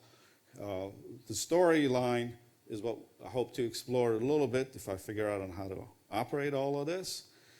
And then the site loops back into the Armenian National Institute elements where the visual material is. So the shift in terms of the inquiries that we've been receiving and the interest of the public that we've been able to gauge has really moved away from the textual evidence, the documentary evidence, where's the proof, what was said when, to where now it's the telling of the story through the visual material, through this site. I'm not sure where.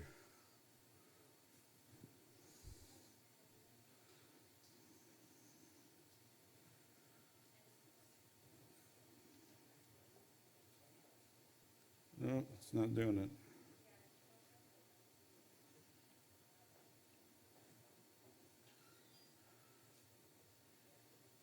I can go on without the. Let me just go on.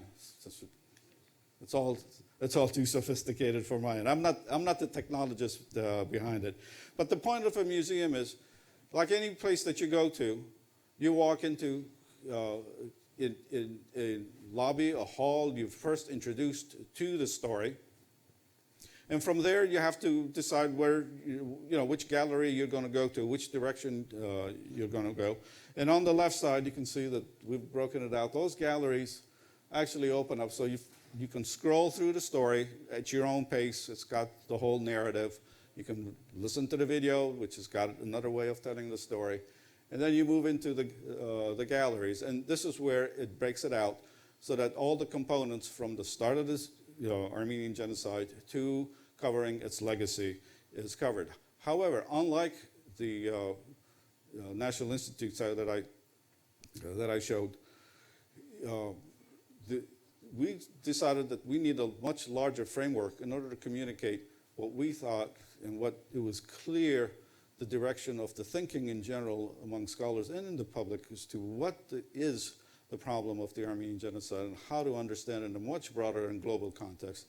And that was the fact that it wasn't simply a population that was deported. It wasn't simply towns and villages that were extinguished, but the fact that this population, this people, were heirs to 3,000 years of history. And therein there is a huge civilization that had accumulated over those 3,000 years.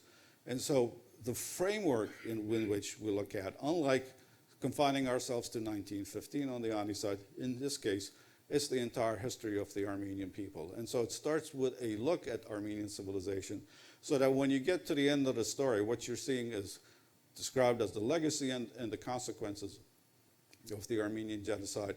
And in this case, of course, it's more than death of a people, but the destruction of a whole civilization and everything in it. And typically, of course, this is represented through the cultural artifacts that the Armenian people created.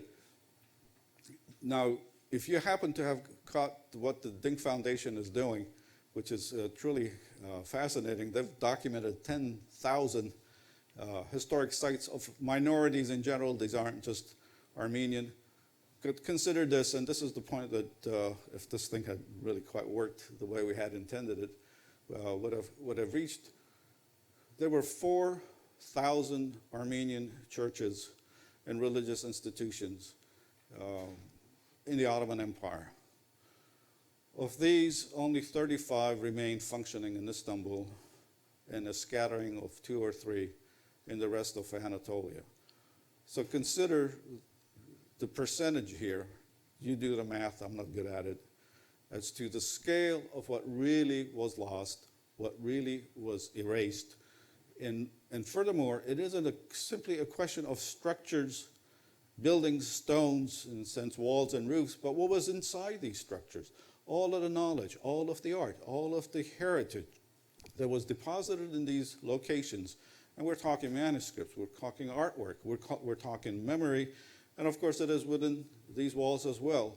Not only was religious service performed, but the music was created. The thoughts were imagined, the poetry was recited, and this is what the museum is seeking to capture.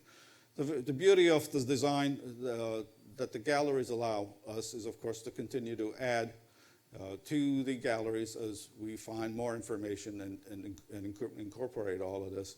I want to sort of bring this to conclusion by emphasizing what's the point that we find critical from our standpoint as an American institution to address. And this is the matter of the engagement by the American government and of the American people with the Armenians from that time to the present, and effectively the relief efforts, the intervention, diplomatic, humanitarian, and other, by the American people made all the difference. We are here for a very clear reason if you sit back and track it down. there is more of American evidence that has survived than any other kind of evidence that has survived from 100 years ago for a simple logical reason, because it's all here in the United States. But the United States is a very, very large country, and you'd be surprised the places where this material is on deposit, and much of it is really hiding away because nobody was looking for it. All the missionary organizations, all the relief organizations, the relief workers, virtually every one of them took a camera with them, it turns out. The trick is to try to find out where in the world they left their family albums, where did they put their photographs, who did they give their material to, and it's everywhere. It's not in Washington alone, and as we built these galleries, as we built the exhibits, as we put together the material for the Ani site, we kept on discovering them all over the country, from the East Coast to the West Coast, and amazingly enough, in the heart of the country, places that I can't get to. It would be like 1,000 miles from Washington to drive, and I sometimes would look up, is there a way to get there by plane? It'd take even longer to get there by plane. But I know it's there, we've uncovered it, and the whole effort now is to gather it, put it in the museum, make it available for everybody else so they can just simply come, enter it, and walk through it. That's it.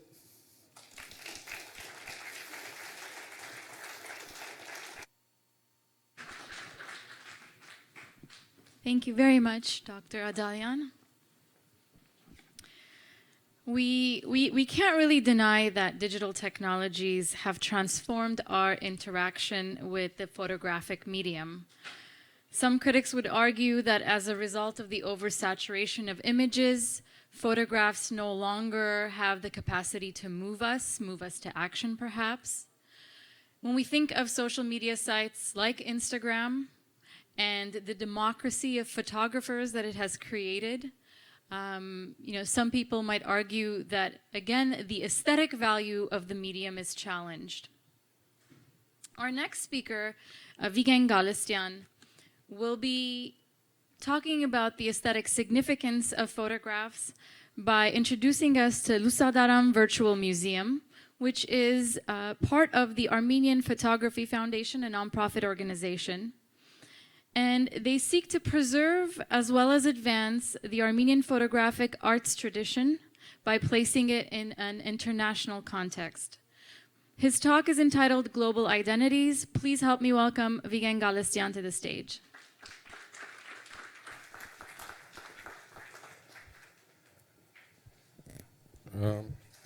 Yeah, I think you can hear me.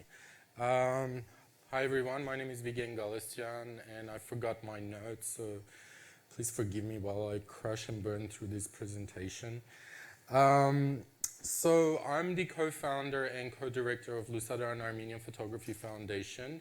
And what is Lusadaran? It's a project that we initiated with Art Ghazarian, who is based in Washington, D.C., and I was based at the time in Sydney, Australia, with the aim, as Dalar put it, of preserving and advancing the art of photography in the Armenian context. Why was this important, and why was I interested, together with Art, in doing this? Essentially, I'm an art historian and curator by profession, and since around middle of 2000, I began wondering about art histories, Armenian art histories. What do we know about the artistic heritage of Armenia, and how well is it presented and studied and researched? And it became very clear very, very early on that, among other things, photography as an art form was absent from these histories. So there is no narrative of Armenian photography that you can find anywhere. And throughout my research, I found that this heritage not only existed, but it was so significant that its significance transcended the purely local form. So it is a heritage and legacy of global significance. And at the same time, I was very active in the art scene in Armenia. So I was meeting both documentary and art photographers, a new generation that appeared after the independence and the war in Karabakh, who were doing amazing work, yet none of them could really find any sort of platform on which to present their work to the public, except through the mass media, newspapers, journals, very badly done exhibitions, even worse books. So in a sense, I wanted to create a platform which would help create a context for photography as an art form in Armenia. Because the other issue is that in Armenia, up to this day, no state institution, such as the National Gallery of Armenia or the Museum of Modern Art in Yerevan or any other art organization, collects photography, collects and preserves or researches photography, which is quite amazing when you're thinking about the significance of photography as a contemporary art form. So we started, our principle was that we were going to create a museum, but since it was two guys with basically their own pocket money, you know, the only way we could do it was actually build a virtual museum. But it was very important to me as a curator and a scholar that this virtual museum would be based on an actual collection. So everything that is on our virtual museum, lusadaran.org, is actual objects. Vintage photographs, contemporary photographs that we have purchased or were gifted by the photographers or their families. And the reason for this, why aren't our, you know, as Dala put it, you know, photography is everywhere and it seems like, you know, what's the big deal, right? But we often tend to forget today that photography is not just some kind of disembodied images floating in the air. They're usually physical objects or digital objects, and the way that photographs interact with reality is part of their history. And it is, you'd be astonished how much information there is that can be generated from a single photograph, like a single photograph from your family album, you know. So each photograph that we acquire, we research, we write about it, we document it, we catalog it, and only then put it online. So the collection started by me in 2005, and by 2010 we had over 200 artworks, which is when we decided, when I met Art Razarian on Facebook, and this was sort of an entirely virtual project because I didn't actually meet Art face-to-face until 2013. And we were based on different continents, and somehow all of this was meant to be connected to Armenia. Go figure. And 2011, Lusadaran website launched together with the Facebook page, and during the same year we also did our first exhibition in Armenia, which I curated.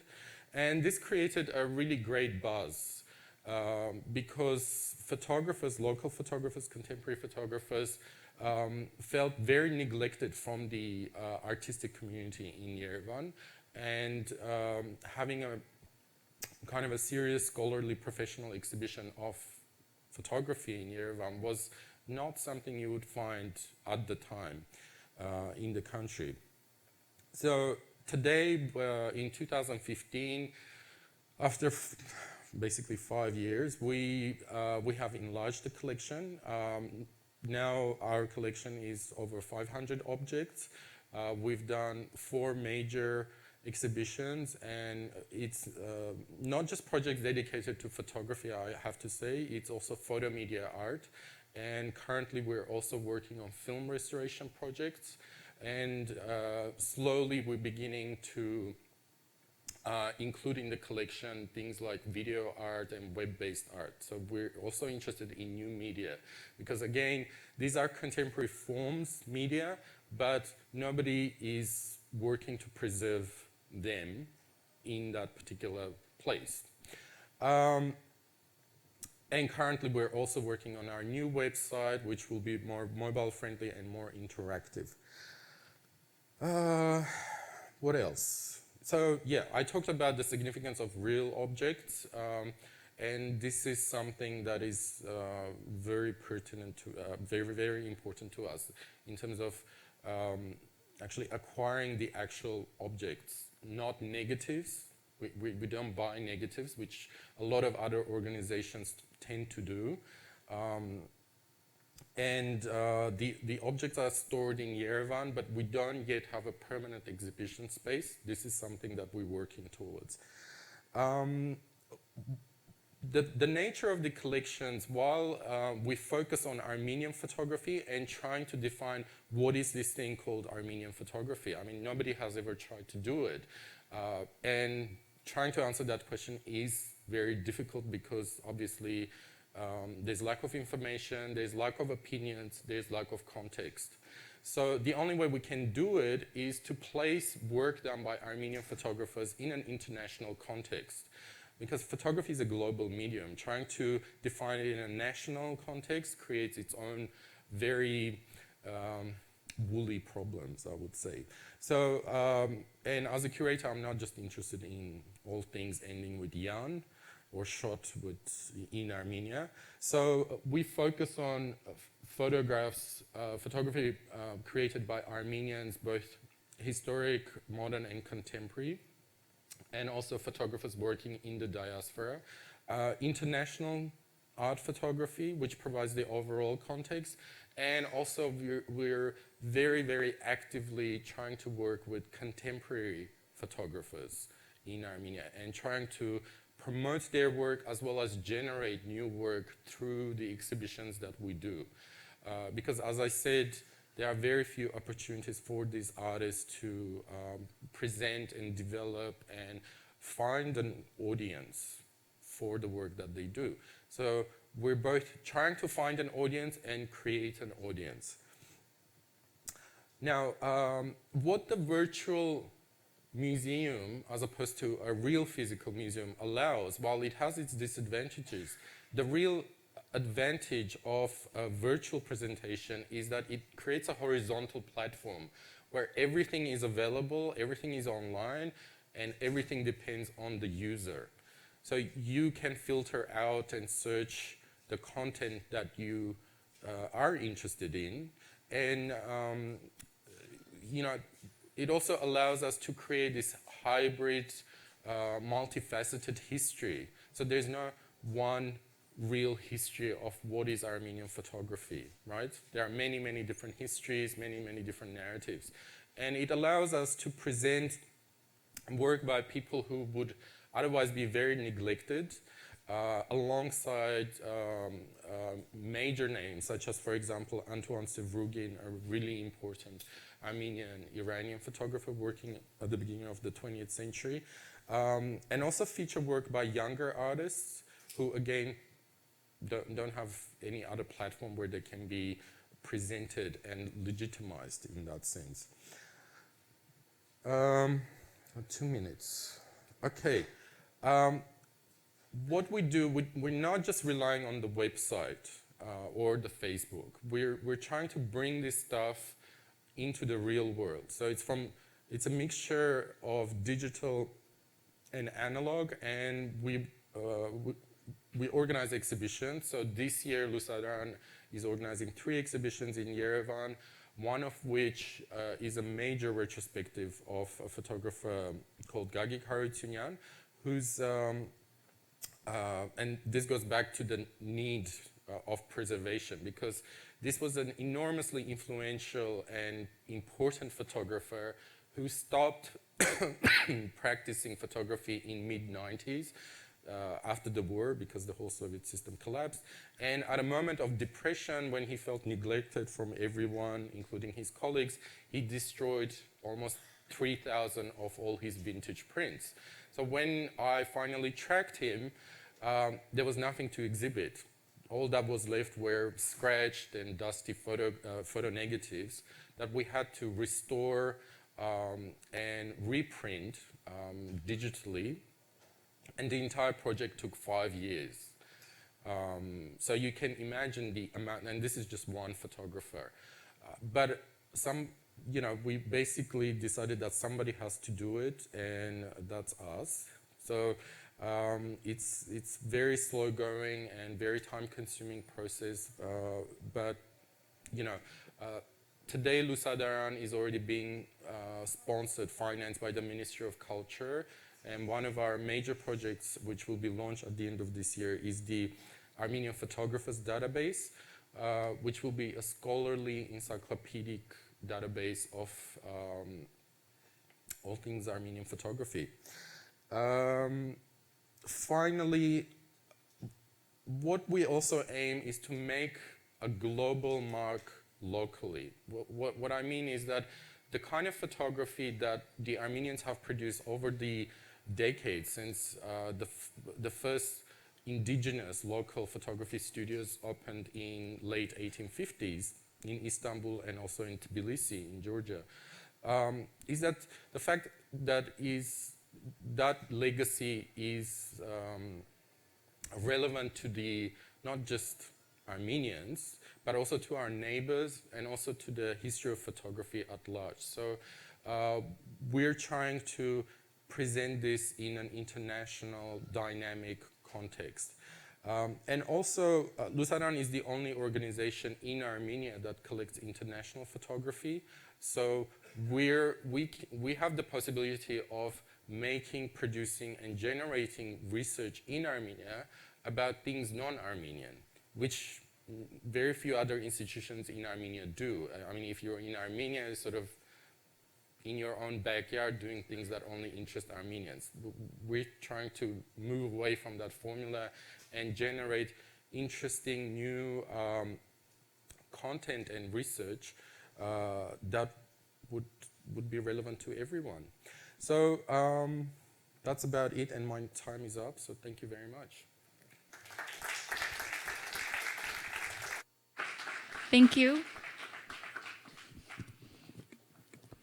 As Vigen was talking about the history of Armenian photography in these city centers, I was reminded of a Hagop Baronian play, Honorable Beggars, in which a rural Apisorom Aga arrives in Istanbul, and one of the representatives of the burgeoning markets of the time is the photographer, of course, and offers Apisorom Aga the opportunity to have his photograph taken, and a really comical scene ensues where this new medium, this medium that is new in 1880s for particularly that character, is being discussed, and its uses are being discussed, of course, to the very ignorant character of Abisarom Aga. We've encountered a number of projects today, or heard about projects today, that are doing the work of archiving and presentation. And we're going to continue with that thread for our next talk. We're going to return to the concept of a digital map that we were introduced to with Diana Derghazarian's project, Other Yerevan. And the digital map provides a really unique perspective to look at heritage over time, through layers, if you will, by precisely enabling this layered presentation of a physical site on which you can add virtual photographic representations. So our presenter is Nayat Karagose of the Hrant Dink Foundation, and she's going to focus in her talk on the Turkey Cultural Heritage Map, which presents 10,000 structures. I hope I'm right. She'll elaborate or seeks to present structures that are built by minority groups within Turkey, and it seeks to present both the history of the place as well as its current use. Her talk is entitled Innovate Turkey. Please help me welcome Nayat Karagose to the stage.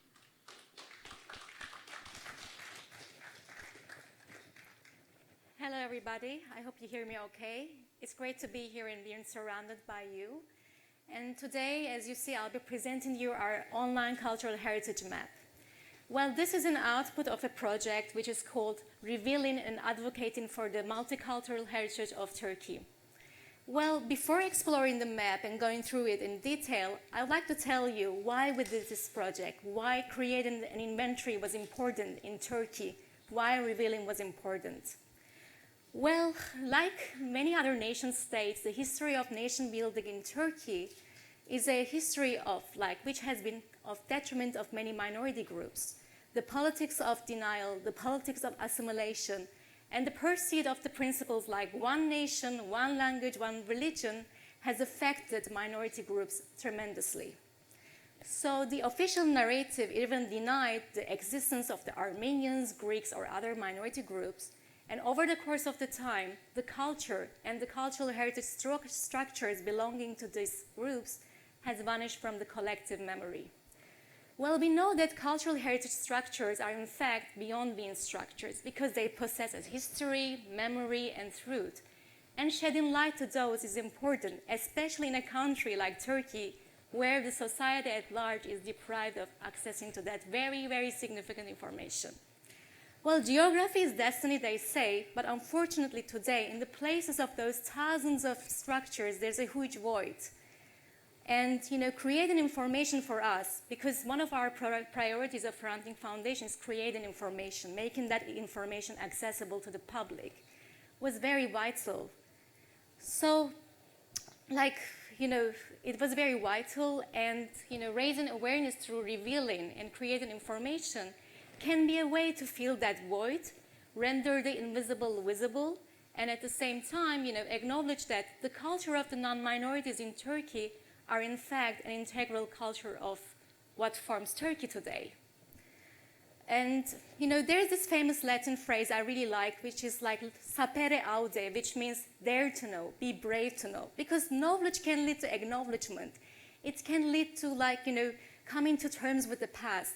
At the same time, it can foster empathy and, just create dialogue and encourage action. By action, we mean maybe this project in the long term will just pave the way for renovation of some of these buildings because some of them are in rags and ruins and some of them could be saved for their registration and at the same time, for their creative reuse, which is very important.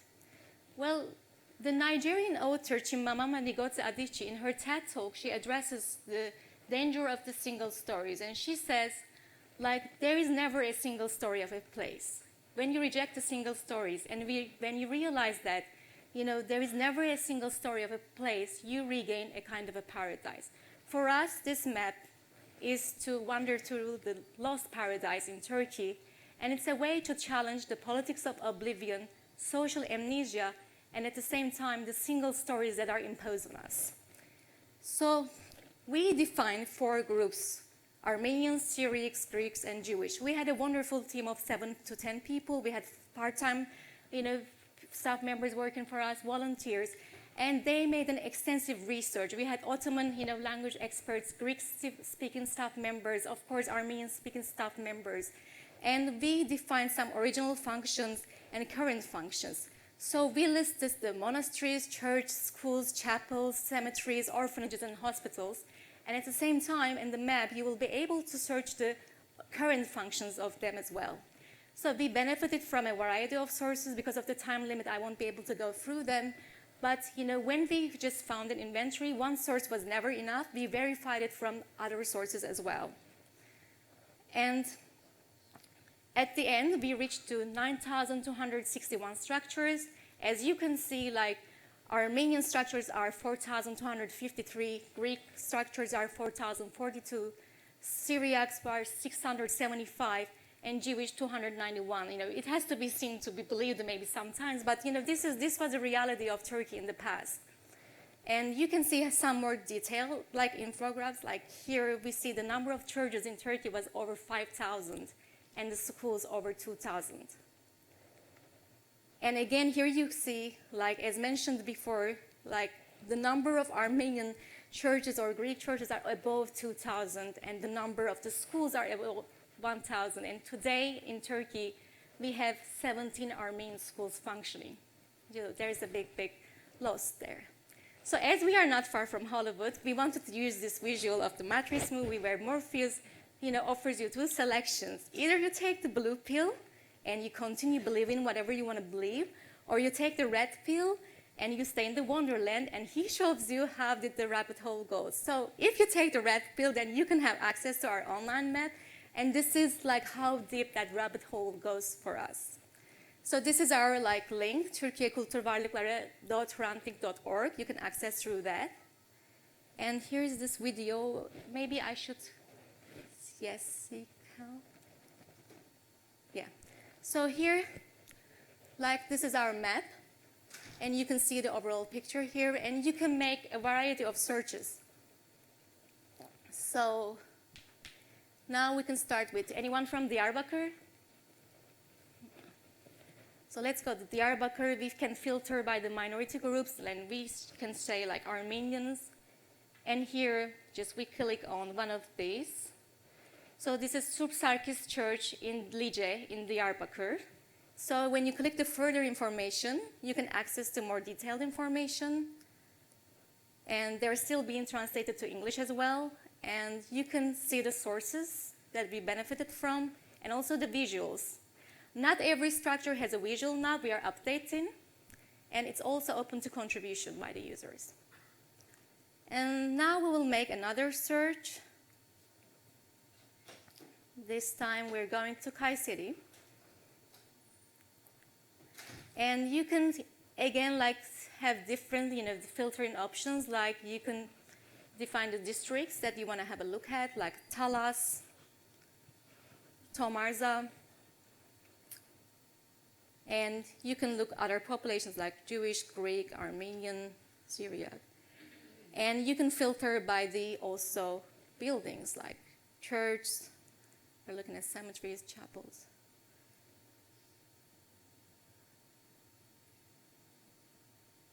So you can click which has images, and you can see them with the images as well.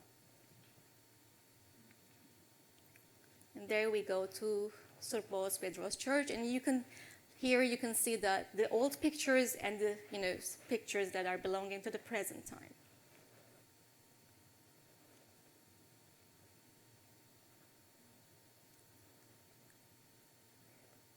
And also you have the chance to search by name. If you know the name of the church or school, you can write there, this is Surpkeborg.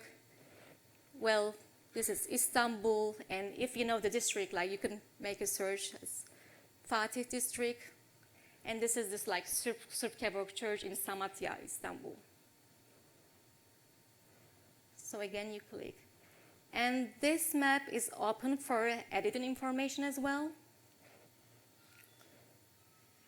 If you have more information about any structure, feel free to update it. Of course, these will be verified. And of course, you can also add images.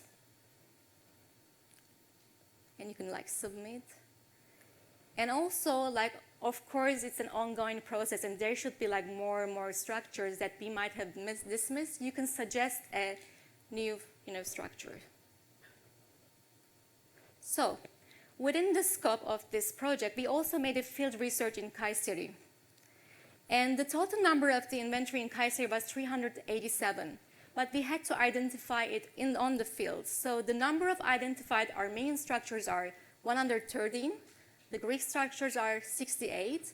And the number of structures or buildings that couldn't be located at all, that there is huge void, is 206. And we did this field research with the participation of the Association for the Protection of Cultural Heritage from Turkey and Hayjar Association, which is composed of the Armenian architects. So after this field research, we published this book. Maybe some of you have seen that on the booth. This book sheds light to the social and economic history of the Greeks and Armenians in Kayseri. It includes the inventory of Armenian and Greek buildings there and risk assessment of 18 buildings in Kayseri. Well, this is a great tool for the advocacy as well. With this book, we went to the governor of Kayseri because having them registered is also important. And in Turkey, the total number of the registered structures is 76. So there's a lot to do in this field. So we will strive to make advocacy for them as well. And you can see some visuals in here from our field research. This is a church, actually. This used to be a church. Maybe some of you are familiar. This is the Gulbenkian house in Talas. And this is Sarkis Gümüşyan School. So we are on the way to establish the first Armenian Research Institute in Turkey, and our cultural heritage projects will be implemented within the roof of this institute. So we are planning to do more field research in different cities. As you have seen, there is this book, and we are eager to publish a book for another city each year. This is a big work, but we really want to continue as long as we have funds. And oral histories will be conducted with the local population as well. And of course, workshops also will be organized. We already organized some workshops in Istanbul about the tangible or intangible culture of the selected cities. But we will have more of this.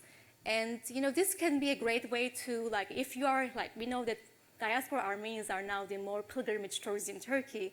And you can just use this map to just, create your itinerary, because the information is all there.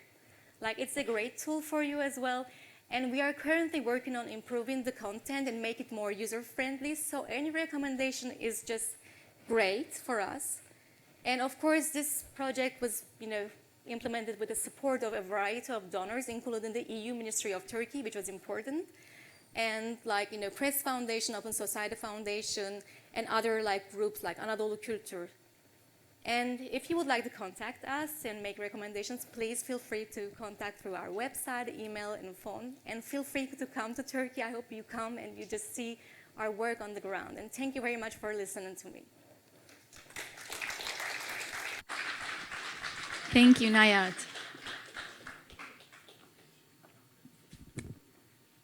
One of the defining features of digital literacy is participatory composition, a platform that's interactive in nature.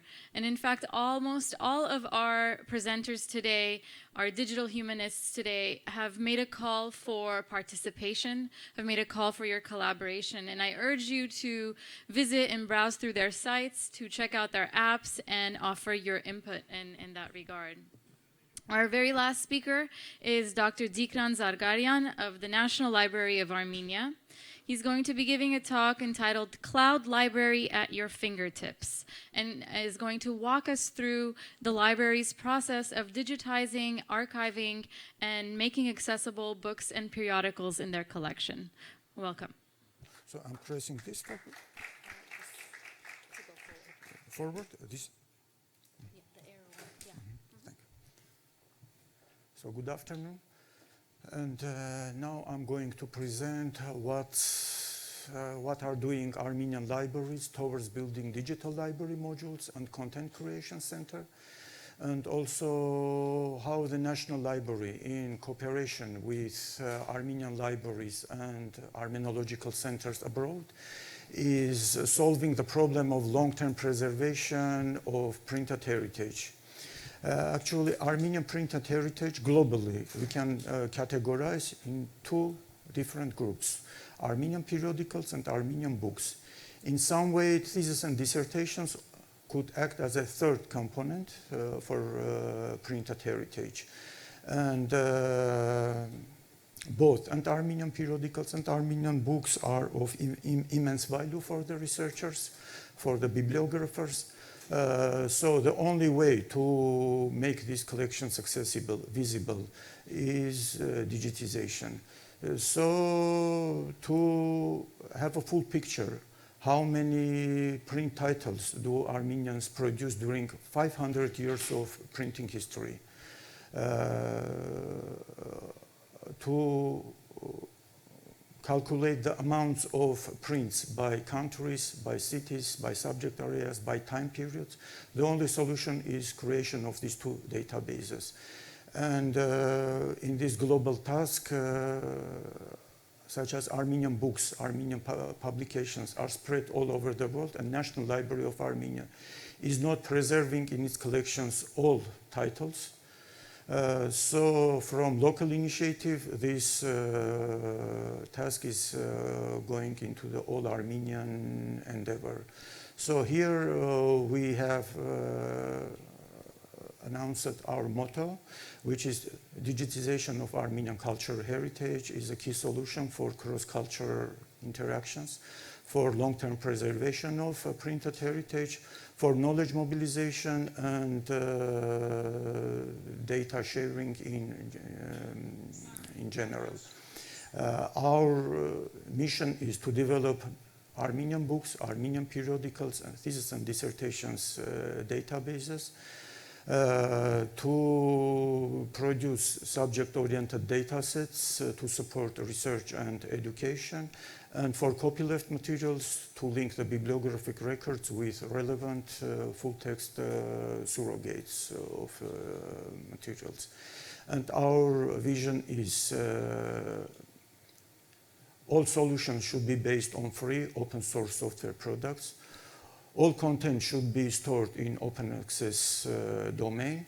Copyright model should be based on Creative Commons licensing schema. To achieve these goals, we have announced 4 strategic pillars for us. The first one is to build the cooperation schemas across the library sphere. So inside of Armenia, our biggest partners are Fundamental Scientific Library of the Academy, Repository of Ancient Manuscripts, and Malarsi Holy Echmiadzin Library. So they are sending to us book titles which are not present in the National Library of Armenia. We are digitizing and sending the books back to them. And these materials are being mounted on the web. From abroad, our main partners are Ormanian Library, Istanbul, Catholicosate of Antillas Library, and All Savers Monastery Library from New Julfa, Isfahan. So these libraries are just digitizing the books, which are again not present in Armenia, and sending through our cloud infrastructure digital images. We are having well-established cooperation with Armenian regional libraries, so we are sending all these digital images to them. They are cropping, processing, and then sending back to us for mounting on the web. We also have invisible partners here, or contributors here, so such as Europeana Project, HathiTrust Initiative of US University Libraries, Google Archive Program of UNESCO, Google Books Project, WebAram online portal, and Nairicom online portal. You can find many digitized books and some periodicals in these repositories, and we are with full view and download options embedded. So we are just linking our bibliographic records to these digital materials. As a result, we are having 5,096 bibliographic entries for the periodicals, more than 1,600,000 digitized pages of periodicals are freely accessible.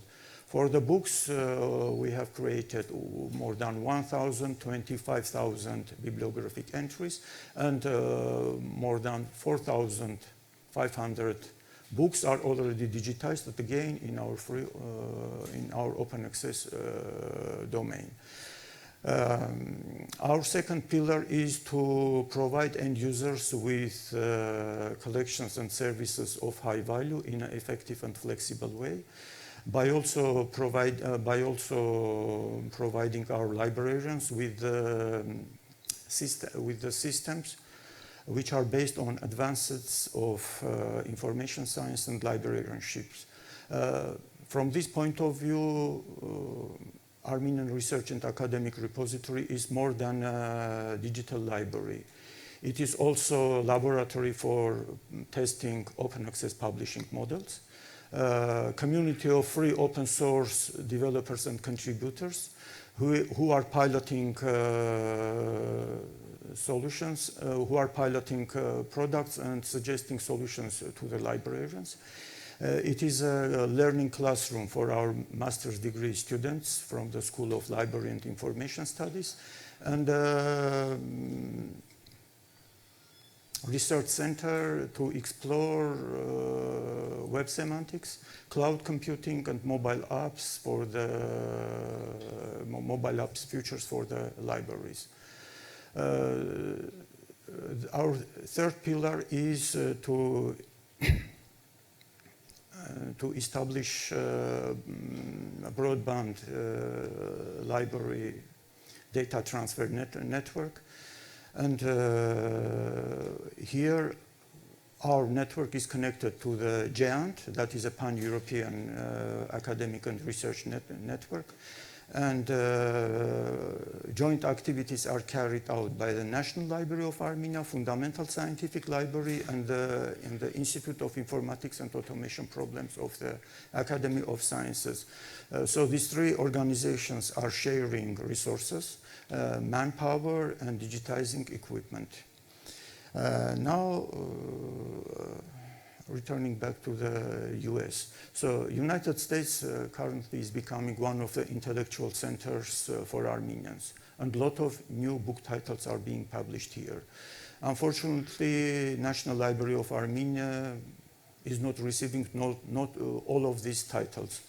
And my humble request to the librarians, to the book publisher, to the authors, just please send these books or information about the books to us, because we are a depository library and we should preserve whatever is published by Armenian authors or about Armenia for future generations. We are having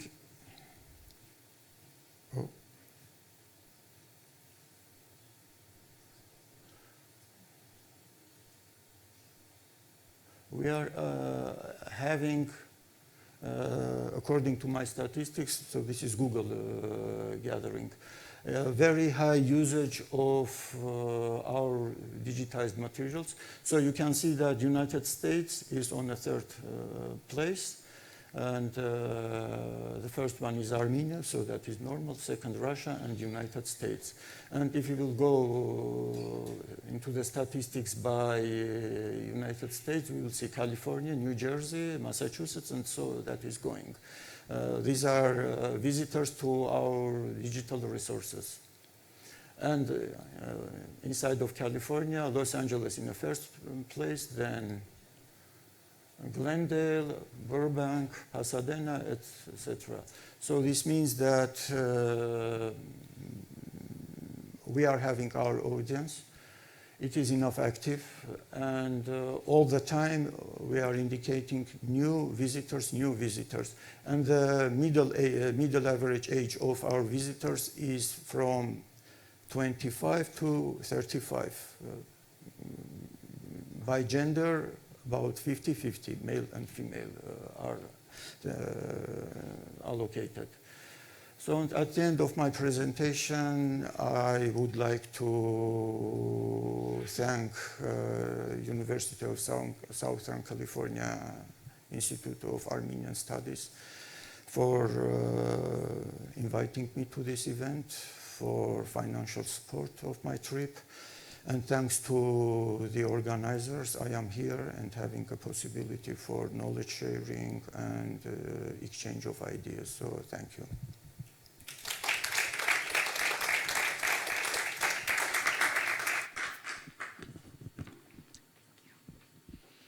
Thank you very much. And I'd like to thank all of you, both in-house and online, for joining us today in our explorations of what the field of digital humanities looks like in the Armenian world.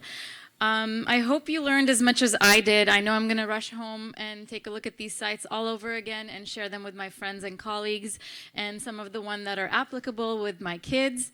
And I want to thank our digital humanists, our speakers today, for their insightful talks, and also for helping us keep on track with the very ambitious program. I welcome you to go visit their booths outside. They all have booths, and that you can learn more about their projects there. And finally, I'd like to welcome Sapi Ghazarian to say a few words.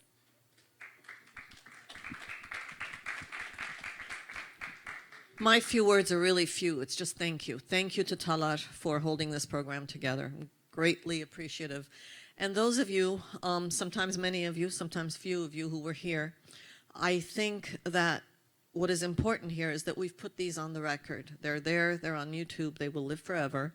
And I think that throughout the day, the interactions that have taken place between people like Dikran, who does amazing work, I started life out as a librarian. I am more than appreciative of the work of librarians. And between the work that they do and the benefits that we can reap to establish that relationship, to establish those interactions are invaluable. So thank you, and thank you, Talar. This is all up on YouTube. Go outside and enjoy Medz Bazar, and that will be the ending for the afternoon.